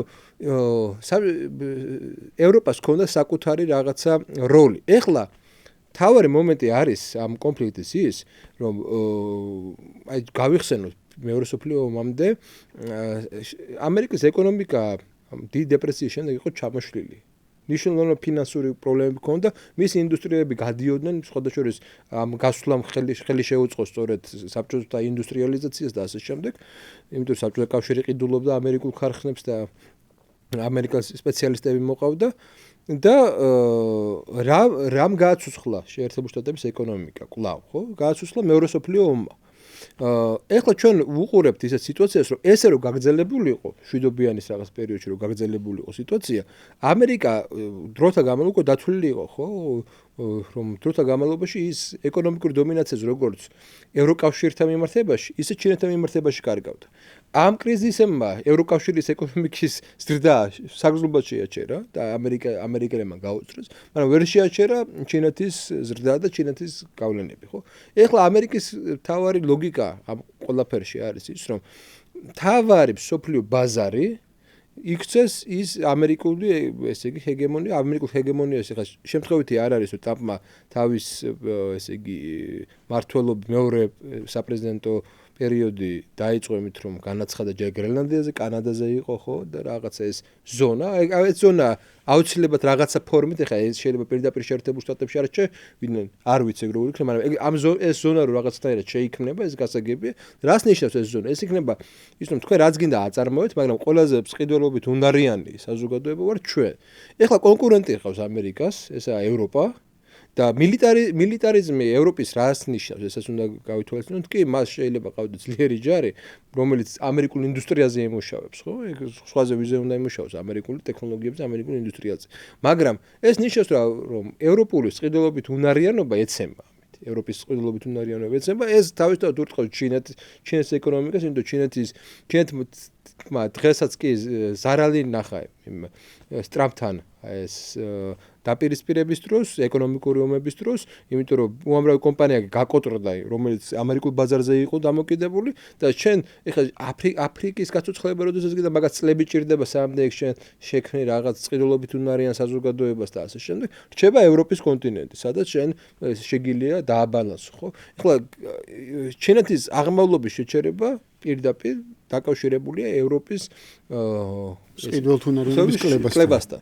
ეს სხვანაირად არ ხდება თუ არა მილიტარიზმი, იმიტომ რომ შენ სოციალური პოლიტიკა უზრუნველყოფ და შენი სოციალური სახელმწიფოს ლოგიკა რა იყო, უზრუნველყოფ და იმას რომ შენი მოსახლეობა სუნდლობით უნარიანი ყოფილიყო. მაგრამ ჯარში გახყავს, ჯარის შემთხვევაში ერთი კითხვა ყიდველობებს ამას იყიდეს არა ჩინური ტექნოლოგიების, ჩინურ შეიარაღებას კი არ იყიდიან, იყიდენ შეერთებული შტატების შეიარაღებას. გასაგებია რომ ამერიკისთვის ეს ლოგიკა რომ ერთის ჩამოშლით იშლება მეორეს მისი მთავარი კონკურენტი კი ფორმალურად მოკავშირეა და მოკავშირე დარჩება ევროპა, მაგრამ მისი ინტერესები, მისი საცოცხლო ინტერესები, ეკონომიკის გაჯანსაღება და ასე შემდეგ სხვანაირად ვერ ხდება ამერიკის შეერთებული შტატების ლოგიკიდან გამომდინარე. მისი ფინანსური დომინირება მხოლოდ ესე შეიძლება. მოკავშირეც არის ხოლმე სოფლიო ისტორია პირობითი რაღაც არის ზოგჯერ თანაბარ უფლებიანი მოკავშირე არის მოკავშირე უფრო დაბალი კატეგორიის, მაგრამ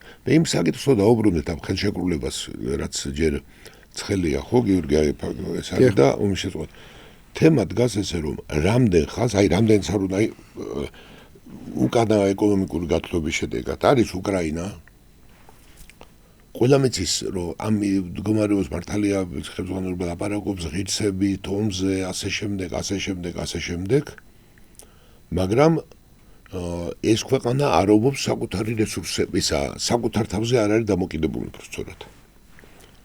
და არის დამოკიდებული თითქმის მთლიანად სხვაზე. და ესე მიდის ერთი რაღაცისგან, რაც სოფლიო ისტორიაში არის, მე მეტი პრაქტიკულად არ ვიცი, ისტორიკოსი არის, ეს არის პარაგვაის მოდელი ყველა მეცით.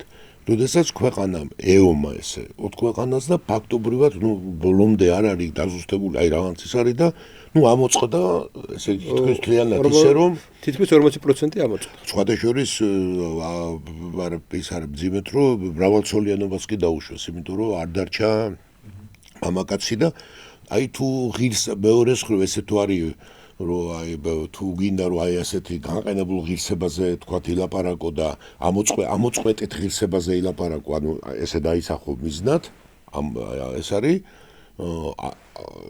არის პარაგვაი. ამის ასეთი მოდელია, რომ ჩვენ მთელი ქვეყანა, ბავშვი, კაცი, პრეზიდენტი, ბოლოს პრეზიდენტის ცოლი, მისი შვილი, ხად ბოლო ამბავი იყო, რომ ბოლომდე ჩაიხოცას უყველა ესე.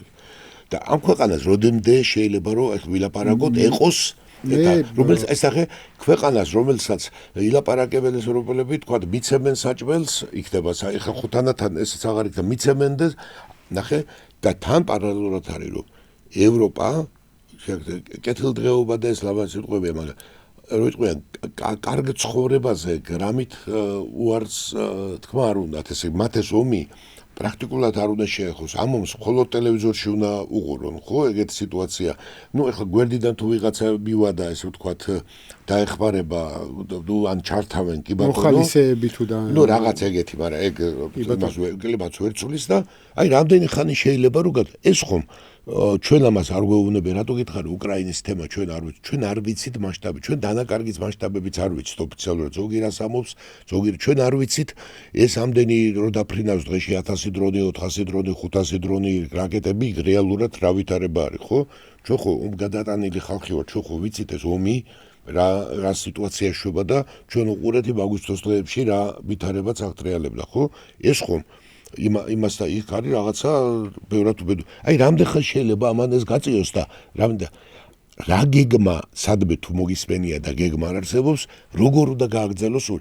როდესაც ამბობენ ევროკავშირში ლიდერი ისა რომ უნდა იყოს ომი ბოლომდე რუსეთის დამარცხებამდე. ეს აქამდე ნიშნავს რომ ეს თემა არის. ამიტომ მე კითხვა მაქვს ასეთი, ორივესთან ამ შემთხვევაში თუ გაქვთ რაღაცა, არ ვიცი, წარმოდგენა იმის შესახებ, რომ რა გამოსავალი აქვს უკრაინას. ანუ რატო ამბობ ახლა ამას? აი მაგალითად ევროპული გამოცდილება ამბობს ერთ რამეს, ბოლო წლების გამოცდილება, რომ რაღაც მომენტში ევროპას ექნება შესაძლებლობა ხელები დაიბანოს ამ პროცესით. და რატო ექნება? აი მაგალითად აღარ არის ბორის ჯონსონი პრემიერ-მინისტრი და ვინ ახსენებს იმას, რომ აბა შენ ეს როგორ ქენი ესა და როგორ დაუშვი და ასე შემდეგ. არც არავინ. ხვალ ადგებიან უბრალოდ ელიტას გამოცვლიან ეგრეთ წოდებული დემოკრატიის საშუალებით და იტყვიან რომ ახალი ელიტაა მოსული და ის იმან ვიღაცამ რაღაცა დააშავა რა ვიცი თან არც კი არ დააშავა ნუ რაღაცა ისე რა რაღაცა არასწორად გააკეთა რაღაცა ასე შემდეგ პასუხსაც არავინ არ მოსთხოვს წასულს და ახალი იტყვის რომ იცი რა არის მოვედით ჩვენ აქ უფრო ესეთი რადიკალური ტიპები რომლებიც მიგრაციასთან დავიწყებთ ბრძოლას ამიტომ ეხლა უკრაინიდან საფრთხეებია და უკრაინასთან საზღვარი უნდა ჩავკეტოთ რომ იქიდან ხალხი ეს რაღაც შეიარაღებული ადამიანები ევროპაში არ გადმოვიდნენ რასაც აბსოლუტურად ველოდები რომ გააკეთებენ თავისუფლად ხო ანუ აი პოლონელების რიტორიკული ცვლილება უკრაინელების მიმართ ბოლო პერიოდში ხო ცალსახად მიმანიშნებელია იმის რომ ერთ დღესაც უცებ ჩაკეტავენ საზღვარს საიდანაც უკრაინელებს აღარ გამოუშვებენ უბრალოდ აღარ შემოუშვებენ საკუთარ ქვეყანაში და დამთავრდება მანდ ეგ თემა ხო და რა მეტი რა აქვს რუმინეთი პოლონეთი და დამთავრდა ხა ბელორუსიდან ხო არ შევლენ იმაში რა ქვია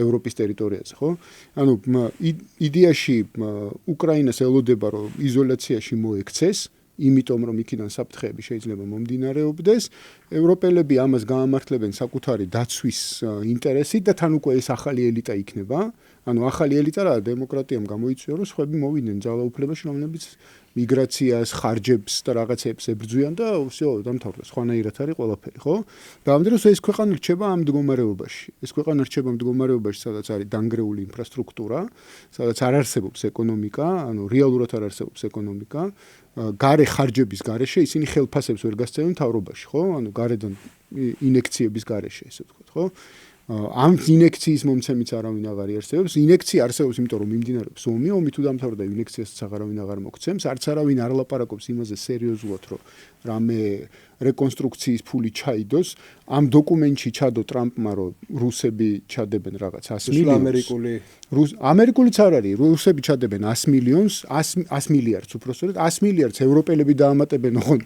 რატო დაამატებენ არ ვიცი თვითონ 50%-ს წაიღებს მოგების ანუ ესეც საიდან წაიღებს ეგეც არის ნათქვამი სავარაუდოდ ეს ის ხელშეკრულება უკრაინელებთან რომ დადეს თავიდანვე წიაღისეულზე რომლიდანაც 50% მოგების უნდა წაეღო და ის ახსენა რა საიდან რაღაც შემოიტანა ეს თემა ხო და ამ ქვეყანას რა გამოსავალი რჩება ანუ რა არის ამ ქვეყნის გამოსავალი ამ მოცემულობაში შვიდობაზე ხელს ვერ აწერს იმიტომ რომ იქ ევროპელები უნებენ იომ უნდა ბოლომდე როგორც თავის დროზე ჯონსონი უნებოდა თვითონ შიგნით ესე მარტივი გასამართლებელი არ არის რომ ეხლა შვიდობაზე ხელი მოაწეროს ტერიტორიები დათმოს მოკლედ რაღაცა თვალსაზრისით არის გამოუვა მდგომარეობაში ხო?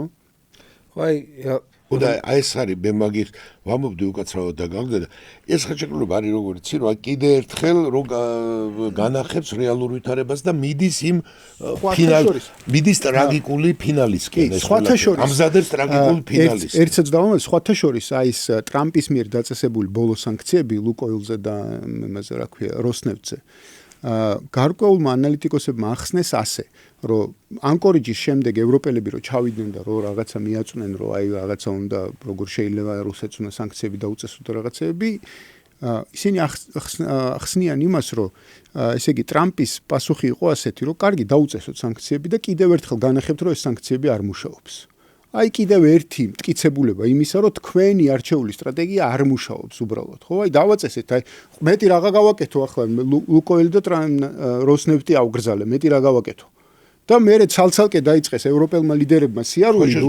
უნგრეთმა რა ქვია ბულგარეთმა ასე შემდეგ რამექენი პატარა ხანს ერთი საინტერესო იქნებოდა ვფიქრობდი მთელი ეს გამონათქვამები ასე ექსცენტრიულად რო ჩანსხობ რომ მე და რო შეკრიბა აღმოჩნდება რომ ერთ სურათ აი უბრალოდ რა იყო საინფორმაციო მაგეთ 4 დღეს წინახავ რუბიო ამბობს ხო რა მნიშვნელობაა რუბიო ამბობს ისა ჩვენ ამას ხო ვაკეთებთ ამ გეგმასო რომ დავდეთო და თუ რომელიმე ევროპელ პოლიტიკოს გონია რომ სანქციებით მიაღწევსო ისო ფანტაზიებში ცხოვრობს მე სიტყვით ამ რეგიონები ეგრე გამოვხდები ანუ სულელია ხო რო გადმოვიტანოთ ჩვეულებრივ ენაზე ვინცაც გონიაო რომ ამით ანუ ეს არის ერთადერთი გზა არ გიდათ აი კიდე უფრო მეტად დაგანახებთ აბეს გეუბნები რომ ეს ხელშეკრულება არის მომზადება იმ კატასტროფისკენ რომ გამოსავალზე რო ამობ არა ზოგადად კატასტროფის მიჩვენა ხდება ჩემი აზრით იმდენად არასწორი წარმოდგენები შეიქმნა ამ წლების განმავლობაში რუსეთზე როგორც სუსტ სახელმწიფოზე რომ არავინ საკუთარ თავში არ უშვებს იმას რომ შეიძლება რუსეთი ძლიერი სახელმწიფო იყოს და აღმოჩნდა ის რომ ეხლა სიძლიერის განსაზღვრება გასაგებია შეიძლება ითქვას რომ აი ერთი ადამიანი როგორ არის ევროპაში ხო უკეთესად ცხოვრობთ ხო უფრო მეტი კეთილდღეობა რა თქმა უნდა თუ ამით ვიმჯერებთ რომ რაღაცა კეთილდღეობა აქვს უფრო მეც მოიხმართ მაგრამ აი ავიღოთ თვითონ ახლა ცალკე ეს ევროპა ცალკე რუსეთი ხო რა მოიპოვება ევროპაში აი ბუნებრივი რესურსებია ხო გინდა არ გინდა გეოგრაფიას ვერ აკრობ აი არ ხრება გეოგრაფიული მომენტები რუსეთი გვინდა არ გვინდა არის თვითკმარი გეოგრაფიული სივრცე იმ გასაგები რომ ამერიკა უკეთეს მდგომარეობაშია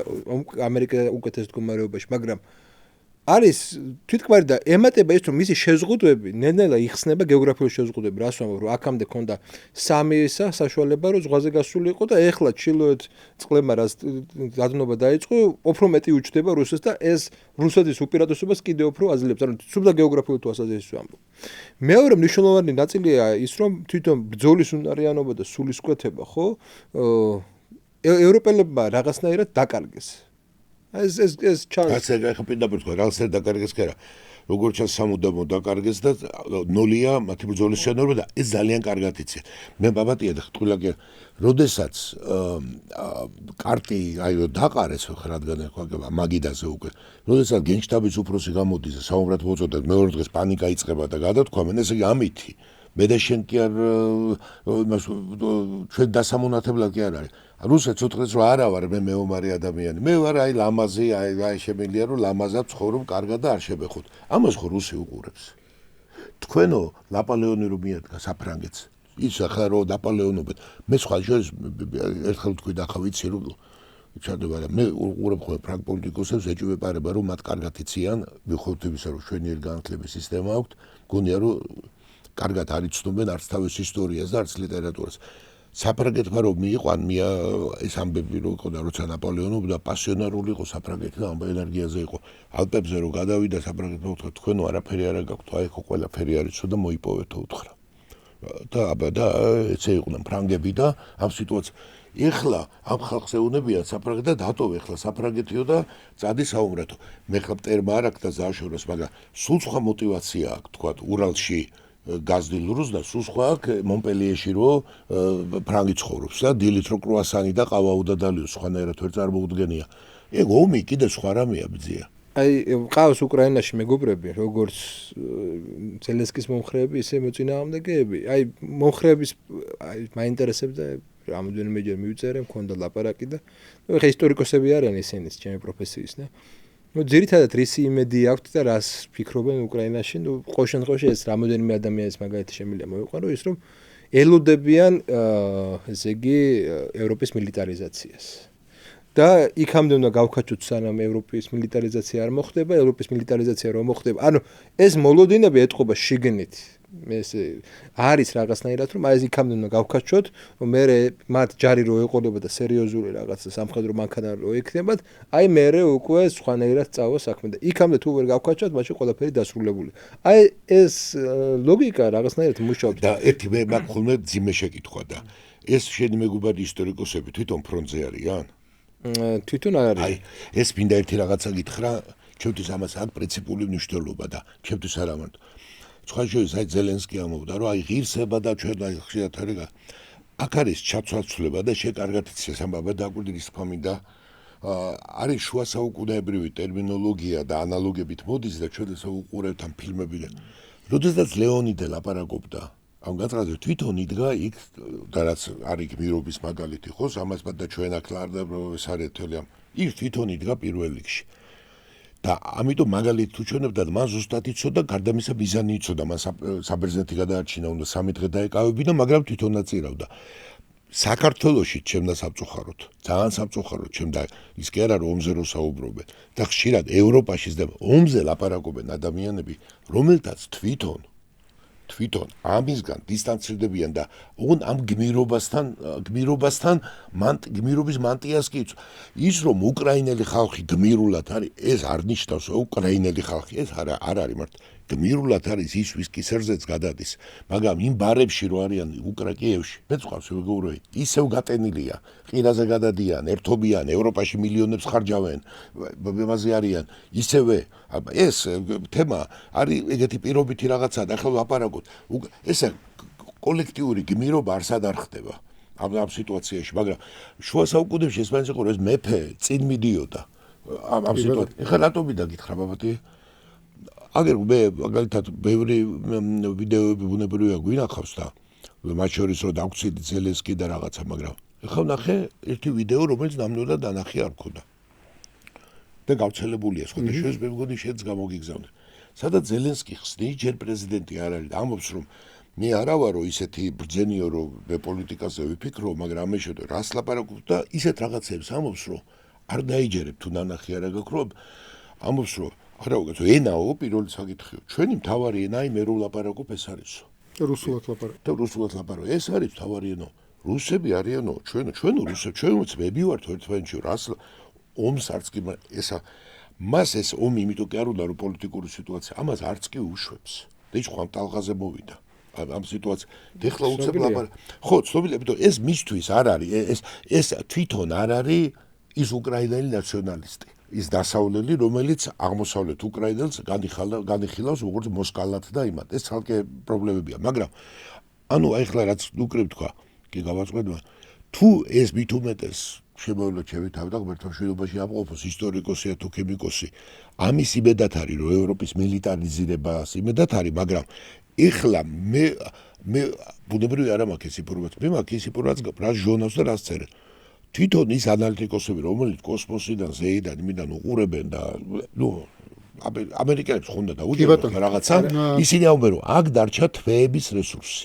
თვეების რესურსია. თავარი არის ის, რომ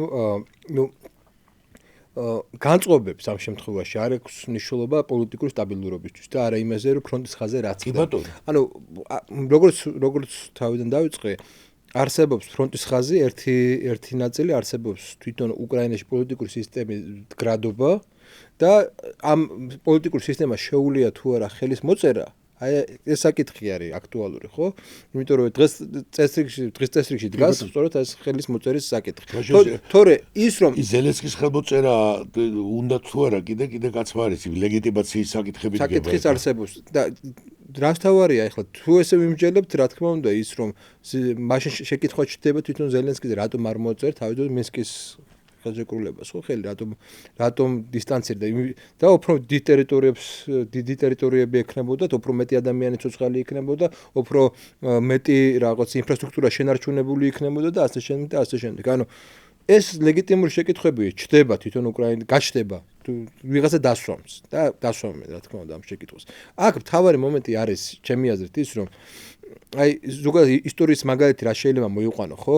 ეს იქნება ისეთი ომი, როგორც იყო მაგალითად, როდესაც ჟეშპოსპოლიტა სამჯერ გაინაწილეს, ხო? თუ ეს იქნება ერთხელ მოხდება ეს ომი და რაღაცნაირად წერტილი დაესრულა. ეგ ცალკე კიდე ძმეთებებია.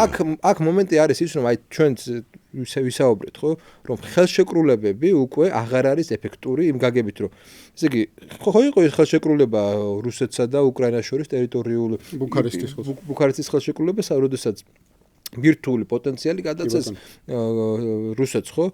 ხო რა, ეგ იყო წინა გეტუს წინა ხელისუფლების დროს იყო, პუტინის დროს ხარ მომხდარა ეს. ესე იგი იშლება. ასევე ახლა ჩვენ ნახეთ ამერიკის შემთხვევაში, ხო? თითქოს ყოველთვის რაღაც მემკვიდრეობითობაზე საუბრობდნენ, მაგრამ უცბად გამოდის პრეზიდენტი და ამბობს, რომ ეგ მე რა შუაში ვარ, ბაიდენმა მოაწერა ხელი. ანუ მემკვიდრეობის პასუხისგებლობასაც არ იღებს, რომ აი შეერთებული შტატები იყო და არა ბაიდენი, ხო? ეგრეა ისტორია. ესე იგი გამოდის ის, რომ და ლოგიკურიც არის რომ ეხლა შეიძლება მოაწეროს ზელენსკიმ ხელი პირობითად და მომავალ პრეზიდენტმა შეიძლება აბსოლუტურად სხვა რაღაცა გააკეთოს. აქედან გამომდინარე თვითონ აი ეს არც რუსეთი, არც შეერთებული შტატები და მე მგონი არც ერთი სერიოზული რაღაც ესე დიდი სახელმწიფოები აღარ აკეთებენ აქცენტს აი ამ ხელშეკრულებებზე. არ იქნება ეს ხელშეკრულებები, ყოველ შემთხვევაში სამდე ახალი სოფლიო წესრიგი საბოლოოდ არ გაფორმდება და დიდი ხელშეკრულება მართლა არ დაიდება, როგორც ბევრი სოფლიო ომის შემდეგ, ხო? ესეთი ხელშეკრულებები იქნება აი ძალიან დროებითი, ძალიან რაღაცა ესე იგი მოკლევადიანი როგორც წესი და ყველას კარგად ესმის, აი რუსეთსაც კარგად ესმის, მაგიტომ იყო ის მისი ესე გამოხმაურება, რომ ეს დამაფიქრებელია, მისაღები აქვს თქვენი რაღაც ამერიკული ვერსია და ასე შემდეგ, იმიტომ იყო რომ ეს არ არის მაინც და მაინც ისეთი წერტილი. ჩვენ უნდა გვესმოდეს რომ მიმდინარეობს სოფლიოში რამოდენიმე ცხელი კერა და შეიძლება კიდე გაჩნდეს ეს არის ევროპის კონტინენტი, ეს არის ახლო აღმოსავლეთი და ახლა შორეული აზიაზეც სულ რამოდენიმე დღის წინ იყო ხო, როდესაც იაპონიის პრემიერ-მინისტრმა რაღაცა თქვა იმაზე ტაივანზე აყლდაო ესე იგი და ტაივანზე ხო? ანუ და ტაივანთან მიმართებაში კიდე ერთ-ერთი ფრონტია ხო? ეს შეიძლება ახლა ომი არაა დაწყებული, მაგრამ პოტენციური საომარი ზონა არის. აი ეს ხელშეკრულება ნახე გაუბრუნეთ, ეს ხელშეკრულებები მნიშვნელოვანი არის თქვენ მოგვიდოვეთ ახლა. ეს ხელშეკრულება აი როგორც კარტში არის, აი ნახე, ეს ხელშეკრულებები ყველას აქვს, ჰიპოთეტურადაც ულაგია მარაგში ბერნე. აი ტრამპი ჩამოვიდა. აი მე ესეთი ხელშეკრულება მაქვს. ევროპა ჩამოვიდა. აი მე კიდე ეხლა ნახე, ეხლა 2 თვის მერე იქნება მე-19 და ნახე ჩვენ რა გვესმის. ჩვენ უნდა რეალურად დავინახოთ ის კანონზომიერება, რაც დედამიწაზეა. პირველი ყველა მოქმედებს თავისი ინტერესების მხოლოდ და შეუნდა ხოლო ამ ინტერესებს. არ უნდა იფიქრო რომ ვინმე სახელმწიფო შენზე ადამიანებიც კი ერთმანეთთან ესა დედა და მშობელია ესე უანგაროთ რო არის, თორე ადამიანების ინტერესები ესე ვარ შექმნილი ჩვენ ადამიანები. ეგერ არის კაენს რო შეშურდა, მოკლა აბელი და ეს არის ეს ადამიანების ისტორია და სახელმწიფო ჩვენი უკაცრავად აი საქართველოში ერთხანს იყო წარე გაკვეთილი ეს მიღებულება, რომ ვიყავთ ემოციურ ფონზე მაინც გამოყვარო, ჩვენ ყავდა რაღაცა მეგობრები, ვიღაცა აი ბევრჯერ მითქვია ხოლმე ამ გადაცემაში, აი ამდენ სამშობლოთა კავშირის დროს თქვენ ახალგაზრდები ხართ და ჩვენ ისე გქონდა რომ იმას უყვარვართ, მაგალითად ბალტიისპირებს ესეთი სიტუაცია იყო და დამოკიდებულება. იმიტომ კი არა უტვინოები ვიყავით. გასაკურული ახლა ეგეთი შედეგობაც შეიძლება ვიფიქრო. გამოცდილება არ ქონდა, აი მარტო რო აღმოჩნდი. ანუ ყველა არის საკუთარი, ამიტომ ახლა შენ გაგიკვირდეს იმანის რატო მიატოვა უკრაინა, ამან რატო მიატოვა, იმან რატო მიატოვა, ამან რატო ყველა მოქმედებს აი რასაკურველია, ყველა ხელს დაიბანს. ბოლოს ყველამ ესე ვთქვათ თავის ინტერესებზე იზრუნებს და ეს დარჩება აი ამ ძიმე სიტუაციაში ეს არის ის ქვეყანა თორე ეგეთ ხელშეკრულება ნახე რატო მინდა დავამთავრე ჩვენ ისტორიაში რა პუნქტები იცვლება ნახე ჩვენ სერიოზულად გავართ ჩვენი ყურადღება არის მიფხრო ჩვენ ჟენევაში წინ გავიწიეთ 28 კი აღარ არის ეხლა 19-ია ხოლო ხვალ შეიძლება მეტი ყველა უნდა ვიცოდეთ პარასკევს არა 27-ში შევხვდებით ტრამპი ამბობს თუმცა შეიძლება 27-შიც არ შევხვდეთ ეს რასაკვირველია ჩვენ რო აგვზივართ აი წყალი ბოსვი დავლია და იქ ხალხი იხოცება ამას ვამბობ. იქ ვიღაცები ამბობენ რომ ჩვენ ღირსებას არ დავთმობთ. იქ ვიღაცები ამბობენ რომ რაღაც. იქ ხალხი იხოცება. მოდით ესე ვთქვათ რა რომ ანუ ჩვენ უახლეს ისტორიაშიც ხო იგივეა.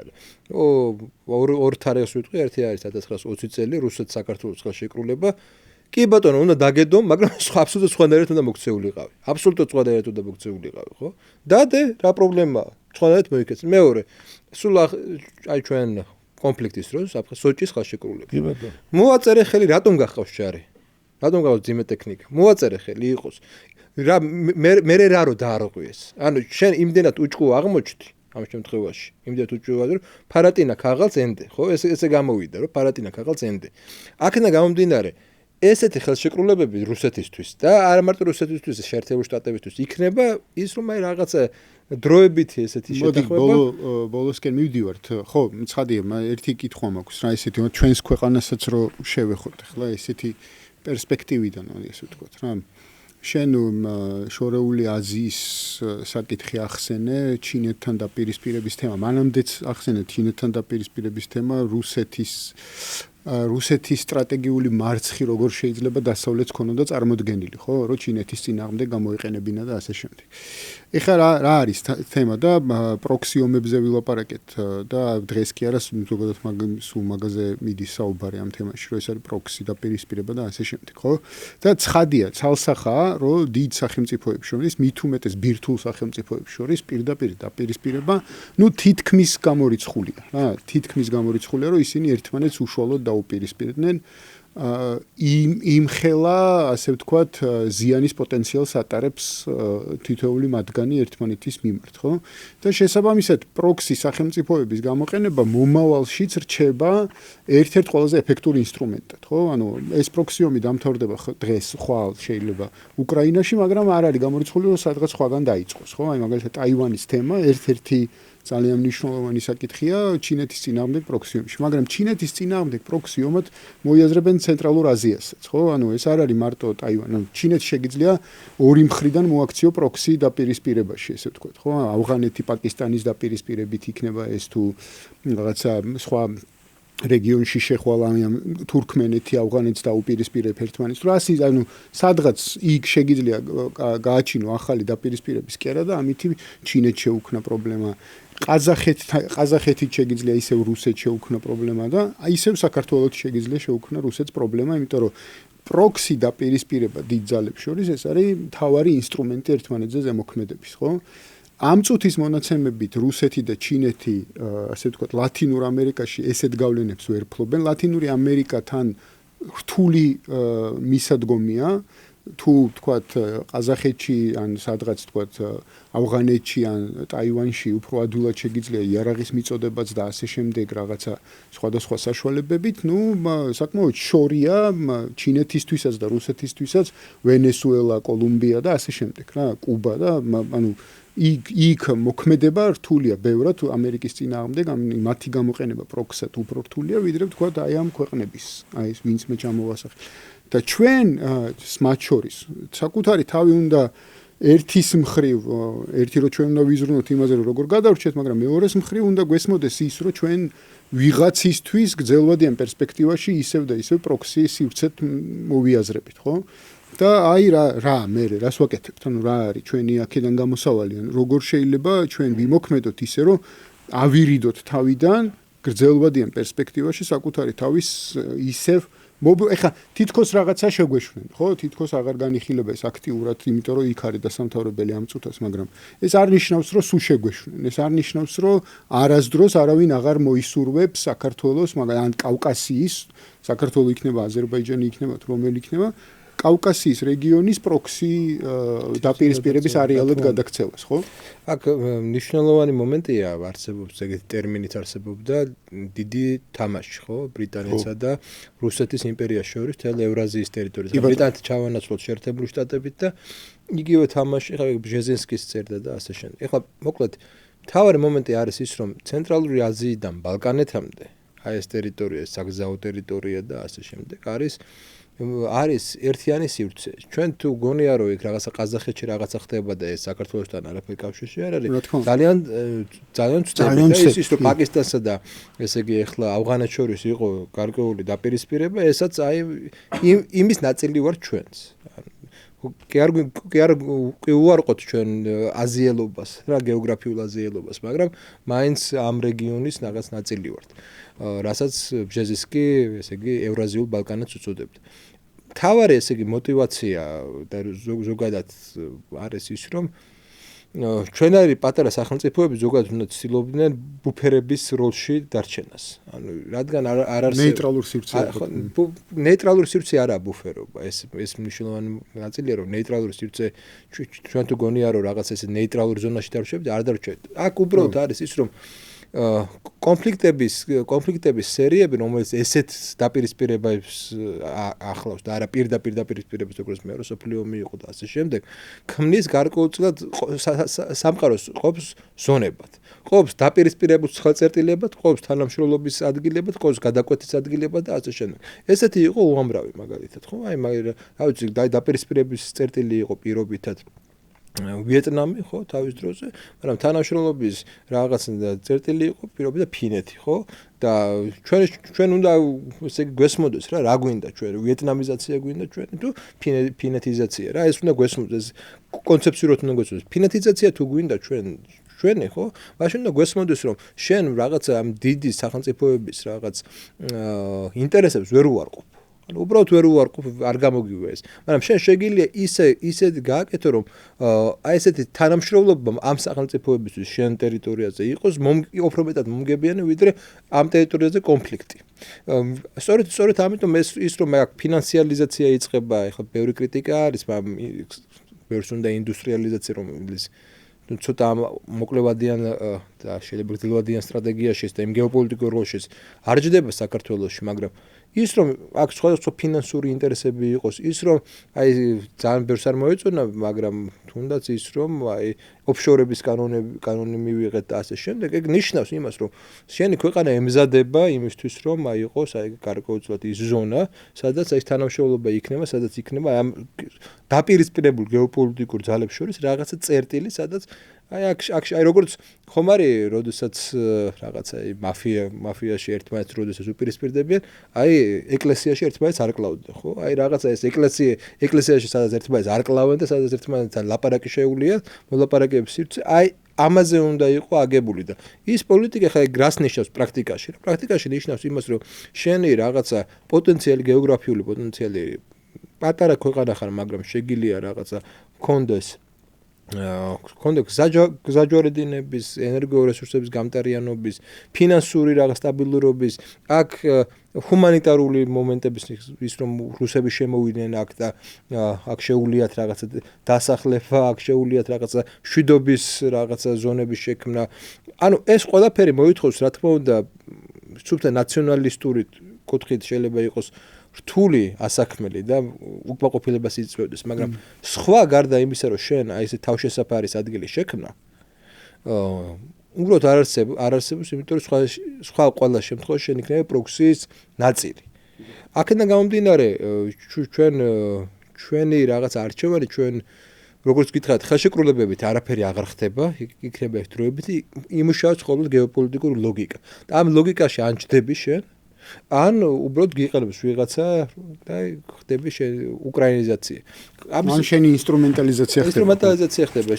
მოკლედ აქ არის ესეთი მომენტი, რომ ჩვენ გვაქვს ერთი მხრივ უკრაინიზაციის საფრთხე და საფრთხე ყოველთვის გვექნება, მით უმეტეს გვაქვს ტერიტორიული პრობლემები, სერიოზული ტერიტორიული პრობლემები, გვაქვს უამრავი რაღაც ესეთი პრეტენზიები მათ შორის, მაგრამ მეორე მხრივ გვაქვს ესეთი პოტენციალი, რაცაც თანამედროვე ეხლანდელი ხელისუფლება ავლენს, რომ მოდი ის ძალები, რომელსაც შენი პროქსიუმად გადაქცევა უნდა, საგრძნობად შევასუსტო, მას არ კონდეს იმის ფერკეტა, როგორც გითხარით, რატომ არის ხელისუფლებების სტაბილურობა მნიშვნელოვანი, იმიტომ რომ ყოველ ახალ ხელისუფლებას ახლა წარმოვიდგინეთ, შენ ერთ სტრატეგიას აშენებ, უცბად მოვიდა ახალი ხელისუფლება და ცვლის ამას. რა თქმა უნდა, ესე იგი შენ აქ ამ შემთხვევაში აჩვენებ, რომ თვითონ სახელმწიფო საქართველოს ვიღაცისთვის, რომელიმე გეოპოლიტიკური აქტორისთვის არის პრობლემური და ამიტომ შენ პოლიტიკურ ცვლილებებზე კი აღარ უნდა იზრუნო რუსეთის გამოსახედიდან, არამედ ზოგადად ამ სახელმწიფოს გაუქმებაზე უნდა იზრუნო. ეს ლოგიკა შემოდის. აქედან გამომდინარე, შენ უნდა აჩვენო პოლიტიკური სტაბილურობა, შენ უნდა აჩვენო ის, რომ შენ რა ხელშეკრულებებს დადები ეს იქნება მყარი, იმიტომ რომ შენ ხელისუფლებას არ ემუქრება ეგეთი გარე რევოლუციები და რაღაც ესეთი მომენტები და მეორე მხრივ შენ უზრუნველყოფ იმას და აჩვენებ ეგ შემთხვევითი არ იყო ეს აგენტების კანონის მიღებაც, ხო? ეს იყო ის, რომ შენ უცხო ძალებს აჩვენებ, რომ აქ იმდენად ვასუსტებ აი ამ პროქსიუმის ძალებს, რომ მე შემილია რაღაცნაირად შენთან ხანგრძლივი ხელშეკრულებების დადება და შენ შეგიძლია არ გეშინოდეს აქ რაღაცა არამყარი პოლიტიკური სიტუაციის, რომ ყოველ წამს შეიძლება გადავაქცევო. აქედან გამომდინარე, რაღაცა ესე იგი სტაბილურობის ჩვენება, აი ფინეთი ავიღოთ რა, ფინეთის მაგალითი ყველაზე კაი მაგალითია. არც ერთი ესე იგი საბჭოთა კავშირის პერიოდს გულისხმობ, არც ფინეთში არ გამოდიოდა საგაზეთო სტატია, ანტისაბჭოთა საგაზეთო სტატია. სტატიაც კი არ გამოდიოდა. ანუ ეგ მათ კარგად ესმოდათ, რომ ეს მათ უსაფრთხოებისთვის პრობლემა იყო და ის შეთანხმება რომ შენ მინიმუმ უზრუნველყოფ და ხანგრძლივად უზრუნველყოფ იმას, რომ შენ არ იქნები რომელიმე მხარის ნაწილი და შენგან საფრთხეს არ შენგან საფრთხე არ მოდის. არა, შენ უნდა აჩვენო ამ გეოპოლიტიკურ აქტორებს, რომ შენგან საფრთხე არ მოდის. და ეს თავისთავად ნიშნავს არა მარტო იმას, რომ შენ რაღაც ხელშეკრულებებს ხდებს, არამედ პრაქტიკაში რას აკეთებ. და პრაქტიკაში კიდე ნიშნავს იმას, რომ შენ რაღაცა მათ რაღაც მნიშვნელოვან ინტერესებს ითვალისწინებ. სხვა უბრალოდ სხვა ლოგიკა სამწუხაროდ ძალიან მინდა რომ ჩვენ ისეთ სახელმწიფო ვიყოთ რომელიც არ იქნებოდა ესეთ მდგომარეობაში იქნებოდა პირიქით საკუთარ ინტერესებს თავს მოახვევდა სხვას მინდა ეგ სრული სტუნაზე მაგრამ რესურსი არ არის ამის არანაირი გეოგრაფიული საშუალებების არ გვაქვს კავკასიის რეგიონში კასპიის ზღვიდან შავ ზღვამდე ორი სახელმწიფო არსებობს ერთს რომელსაც აგერ უკვე რაღაცა გაცხადებები აქვს რომ პაკისტანური სამხედრო ბაზის შემოყვანაზე და თურქული სამხედრო ესე იგი ძალების გაძლიერებაზე ჩვენთან და აბსოლუტურად სხვა პოლიტიკას აწარმოებს და მისი ესეთი ნდობა იმ გაგებით რომ მაზეს დავეყრდნოთ და ის რაღაცა კონფლიქტებში არ ჩაგვრთავს ესე არ არის ანუ მისგანაც დისტანცირება გვიწევს რაღაც მომენტში და აქედან გამომდინარე, როდესაც ერთიანი კავკასიური სისტემაც არ არსებობს, იქ რაღაცა განსაკუთრებული პოლიტიკა აწარმოო, აბსოლუტურად წარმოუდგენელია. მოდი ეს ჩავთვალოთ, რომ ნუკრის ოპტიმისტური სიტყვა იყო და ახლა შენი ოპტიმისტური სიტყვა. აი, ჩვენი ოპტიმისტური არა ჩვენ ესე ვთქვათ, ჯერი დასალხენი არაფერი არ ხდება ჯერ სოფლიოში. პირველი არის რაღაცა გარკვეულად დაწყნარდეს, მაგრამ ეს მე ვგონია რომ მალე ეს იქნება ბევრი რამე კიდე გაცხადდება და ჩვენ დავინახავთ რა არის გადარჩენილი საქართველოს აი პერიოდში მეტობეთაც თუ ჩავთვლით აი არ მინდა გავუწევო გულწრფელად იძახდა შეიძლება ჯეროდა შეიძლება ფული ქონდა აღებული აი თელი ეს პროპაგანდა რომ აი რუსეთი დამარცხდება ჩვენი უკრაინა და თელი ამის უკან პათოსი იყო რომ აი ჩვენ გინდა თუ არა უნდა გადავიდეთ ასე ვთქვათ საომარ რიტორიკაზე და ეს უკვე ახსნა და ეს ჩვენი წონითი კატეგორია არ არის ჩვენ არა გვაქვს არაფერი აგერ დასტურად ვეთხოვდი ბატონი მანდონისაც აღმოჩნდა რომ საფრანგეთის წონითი კატეგორიაც არ არის და რაც ნაკლებად ესე იგი შეწყვეტა ეს არ არის ომზე ლაპარაკი სიტუაცია ჩვენი სხვანაირად უნდა ვიყოთ ჩვენ საინტერესოები და ჩვენ იმდენ რამეს გავიგებთ ახლა როცა აი უბედური ქვეყანა რომ როცა იქნება ვინ მოაწარს ხალხს დასრულდება ყველა ომი სრულდება ხო რო სრულდება იქ იმდენი ამბები იქნება ეს კორუფცია და ენერგეტიკა ის იქნება მოგონილი იქ ამბები იქნება იქ უკვე გადადის ხმები იქ ევროკავშირის ჩართულობა იქ ამბები ჩვენ ხედავთ რომ კორუფციას რო ლაპარაკობთ უკრაინაში აბსოლუტურად და ევროკავშირიც არ არის ამისგან დაზღვეული და მოკლედ ამ კეთილდღეობა ბევრმა პირდაპირ მნიშვნელობი და ისე გაიგო მაგრამ მე ჩვენი ოპტიმისტური ამბავი ის არის რომ ეს ამბავი მიდის მაინც დასრულება როგორ მძიმეც არ უნდა იყოს მიდის დასრულებისაკენ ესე მგონია რომ აი უკვე რესურსი ისე სწრაფად წავა ახლა ეს ვთქვათ ეს ხელშეკრულება მე ორი ხელშეკრულება ხო გვაქვს ახლა მესამე გამოვა მეოთხე გამოვა და მეხუთე გამოვა და ერთ-ერთი რო არ ველოდებით უცებ იქ დასრულება მე თვეების ამბავი მგონია რომ ეს უკვე არის იქ უკვე შეჩერდება სხვა შეიძლება თუ შეატყვეთ თქვენ ზელენსკისაც უკვე აი იქ რო გამოდიოდა და ხალხს რომ იმართა და იმაზე უკვე მასაც ის რეალობას ხომ ხედავს მაგრამ რო უცხო ჩვენ ამ თავმოყარეობას დავგარგავთ ან პარტიორს დავგარგავთ ამით თქვა ის ძალიან ძიმე დღეშია საბრალო ადამიანია რომ ჩვენ რესურსი გაგრძელება ამ ომის აღარა გვაქვს ხო ეს თქვა და თვითონ ხა საბრალო ადამიანები იმიტომ რომ ხა იქ ლაპარაკობენ მილიარდები და ამიშლობა აქ მაგას ხა მაგი აღარ არის არც ფინანსური კატეგორია და აღარც ნუ თქვათ ძიმე სიტუაცია მაგრამ ეს უნდა დასრულდეს რაც შეიძლება მალე ყოველი დღე როგორც ტრამპი ამბობს 7000 კაცი გვდებაო ხო ორივე მხრიდან უნდა თუ ეს უნდა დასრულდეს და მე რაღაც თუმცა ხა დედამიწა როგორ ჩანს ესე ცხოვრობთ ამ დედამიწაზე ეგ არასდროს არ დასრულდება აი რო დაიწყეს კაედმა და აბელმა მიდის ახლა ესე და რესურსები ომი ეს ყველაფერი იქნება გაზეთები და ამბავი კი ბატონო კარგით მეგობრებო მადლობა განხილვისთვის ეს ისეთი მართლაც ტკივნეული პროცესია ხა ბევრს გონია რომ ეს რაციონალიზაცია რასაც ჩვენ ვახდენთ ხოლმე ამ პროცესის ანუ რაციონალურად განხილვა თითქოს რაღაცა ეს ემოციურად რაღაცა თითქოს მოწინააღმდეგის მხარეს ყოფნას ნიშნავს რა ამ შემთხვევაში რუსეთის მხარეს ყოფნას როდესაც შენ რაღაცა რაციონალურ ჩარჩოში ცდილობ ამის მოქცევას იმიტომ რომ ზოგადად რაციონალიზაციის დემონიზაცია მოხდა ბოლო პერიოდში რომ არ შეიძლება რაციონალურად მსჯელობა მხოლოდ ის რაღაცა ხო ემოციურად გულზე მჯიღის სცემა არის თითქოს რაღაცა სწორი ფორმა აზროვნების და მოქმედების და ლაპარაკის და პროქსი მარტო სახელმწიფოებში კი არ არის ადამიანებაც ისწავლეს რომ მე უნდა გმირობაზე ვილაპარაკო და ჩემს მაგივრად სხვამ უნდა ჩაიდინოს ეს გმირობა აი ეს არის სიტუაცია სხვისი გმირობაზე წაქეზების ამბავი რა ამ შემთხვევაში და ხო მაგრამ თლიანობაში ხა რაც წეგან ნუკრიმ თქვა ის ძალიან მნიშვნელოვანია ნუ ჩვენ რა თქმა უნდა როგორც პატარა სახელმწიფოს გვინდა რომ დიდი სახელმწიფოები პატარა სახელმწიფოების ინსტრუმენტალიზაციას არ ახდენდნენ და მის ინტერესებს ითვალისწინებდნენ და ხადავგელი ერთად ხო და სამყარო ეგრე არ არის მოქცეული რა სამყარო ეგრე არ ცხოვრობს რა პირიქით კიდემ უფრო შეიძლება იქიდან გამომდინარე რომ სამი დიდი ძალა ესე ვთქვათ ძლიერდება სოფლიოში ხო ანუ დომინაციისკენ ისწრაფვის რუსეთი ამერიკა და ჩინეთი სულ უფრო უნდა ველოდოთ იმას რომ პროქსების გამოყენება იქნება უფრო და უფრო აქტუალური ხო ხო ის შენ ოპტიმისტი და პესიმისტი ასაუბრებ დავუთავებ პარლამენტი პესიმისტი ამბობს რომ აი ესეთი საშინელი დღეშიო არასდროს არ ყოფილი ვარ თუ და ოპტიმისტი ხდება ჯერ სადახარო ხო ეგა დაახლოებით ეგრეა აი ესე ჩემი ოპტიმისტური სიტყვა და ამაზე დავემშვიდობა ჩვენს მაყურებელს შევხვდებით ერთმანეთს მომავალ პოდკასტში კარგად გრძელდებოდეთ მადლობა მეგობრებო